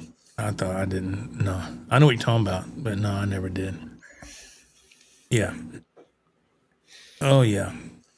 I think Guitar Center started locking their dumpsters. Scott from South Carolina says that would make sense. I'm telling you, I'm going to go around behind Guitar Center next time I'm up that way. I just have to look. I have to know. Yeah, I'm curious. Man. Chick Mac, we used to stop at Waffle House on the way to Myrtle Beach when I was a kid. Some good memories. Absolutely. Well, we have went past our mark. And it flew by, man. It flew by. I had a video loaded up for Joe, and that's just, hey, we'll get it next time. Yeah, thanks to the chat. I mean, this chat was amazing tonight. Because of y'all, it was a fantastic show. It really was. And thanks to Little Debbie. Thank you. Thanks to Big Deborah. Yeah. And Moon Pie and Waffle House. And touched a nerve. Everybody, wow. All right. Next week, we're going to talk about jelly beans. And that's what I love about the chat. We do the topic and then the chat. Yeah, we might touch on something and then the chat takes it and runs with it. I'm like, okay. Yeah, if it sparks a memory, great. If that's what y'all want to talk about, that's what we'll do. I mean, it doesn't bother us at all. But we are still a guitar channel. We are. Still, we're still going to play. We're still going to, do stuff. So absolutely. And there's going to be times we'll have shows like this where people want to go down memory lane and talk about. I mean, that's fine. Nothing wrong with that. We got plenty of shows to go, man. Yeah. So there's always going to be time to do that.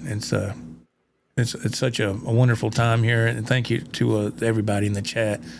Absolutely phenomenal. And Decatur wants to know, is Little Debbie the new channel sponsor here? Hey, I take it. I would take it as well. I would absolutely take it. But all right, everybody, thank y'all so much. Ralph, any final thoughts you'd like to add? Yeah, I'm gonna go get something to eat. I'm hungry. I'm sitting here going, what I got in the kitchen? I'm hungry. God dang. We talked about food for like an hour and a half. Oh man. Luckily I had dinner before I came on, so I'm fine. Yeah, that was awesome. We'll get back with the regular scheduled program. Yeah, regular schedule. Guitars and the trivia and stuff. We'll get there. Sometimes it's nice to just kind of go off. Have a sideways, a free night to just talk about whatever the chat wants to talk about, man. Yeah. And everybody jumped on board. So let's go do that. Do what? Kevin Newman. Let's go get cake. Yeah, Newman. That reminds me of Seinfeld. Newman. Yeah, that's right. And so we talked about the guitars we wouldn't be caught playing. Mine at the very beginning was PRS. I play PRS now, but then it turned into like the Gretsch. Joe has been hollow body guitars. It's just not. It's not my thing. But yeah. But I think Ralph is on the same page. I think I am. So, all right, everybody. I guess that's going to wrap it up. Is there anything else, Ralph, you'd like to add? I'm good, man. That was a good show, man. Excellent. I didn't see this one coming. I didn't either. Was that you my never fault? know what Did I start this? Did I start it? Is it my fault? No. No, it's a fantastic show, man. I look forward to next Friday. And thank y'all, everybody. Thank you to the people who wanted to be members of the channel. There's content for members only. There's not a whole lot, but there's a little if that's your thing. Mm-hmm. If you want any merch, look in the description below. If you want a Joe Wentz Project T-shirt, my latest album is it's out there. If you want to check it out, and all kind of stuff below. I will also check to make sure that thumbs up thing is clicked or not clicked. Visible. I didn't. Yeah, visible. I didn't know anything about that. I was like, do what? So we'll check that out. And until next time, I'm Joe. I'm Ralph. And we'll see you on the next episode of the JNR Guitar Podcast. All right. See you Saturday. See you guys. Bye.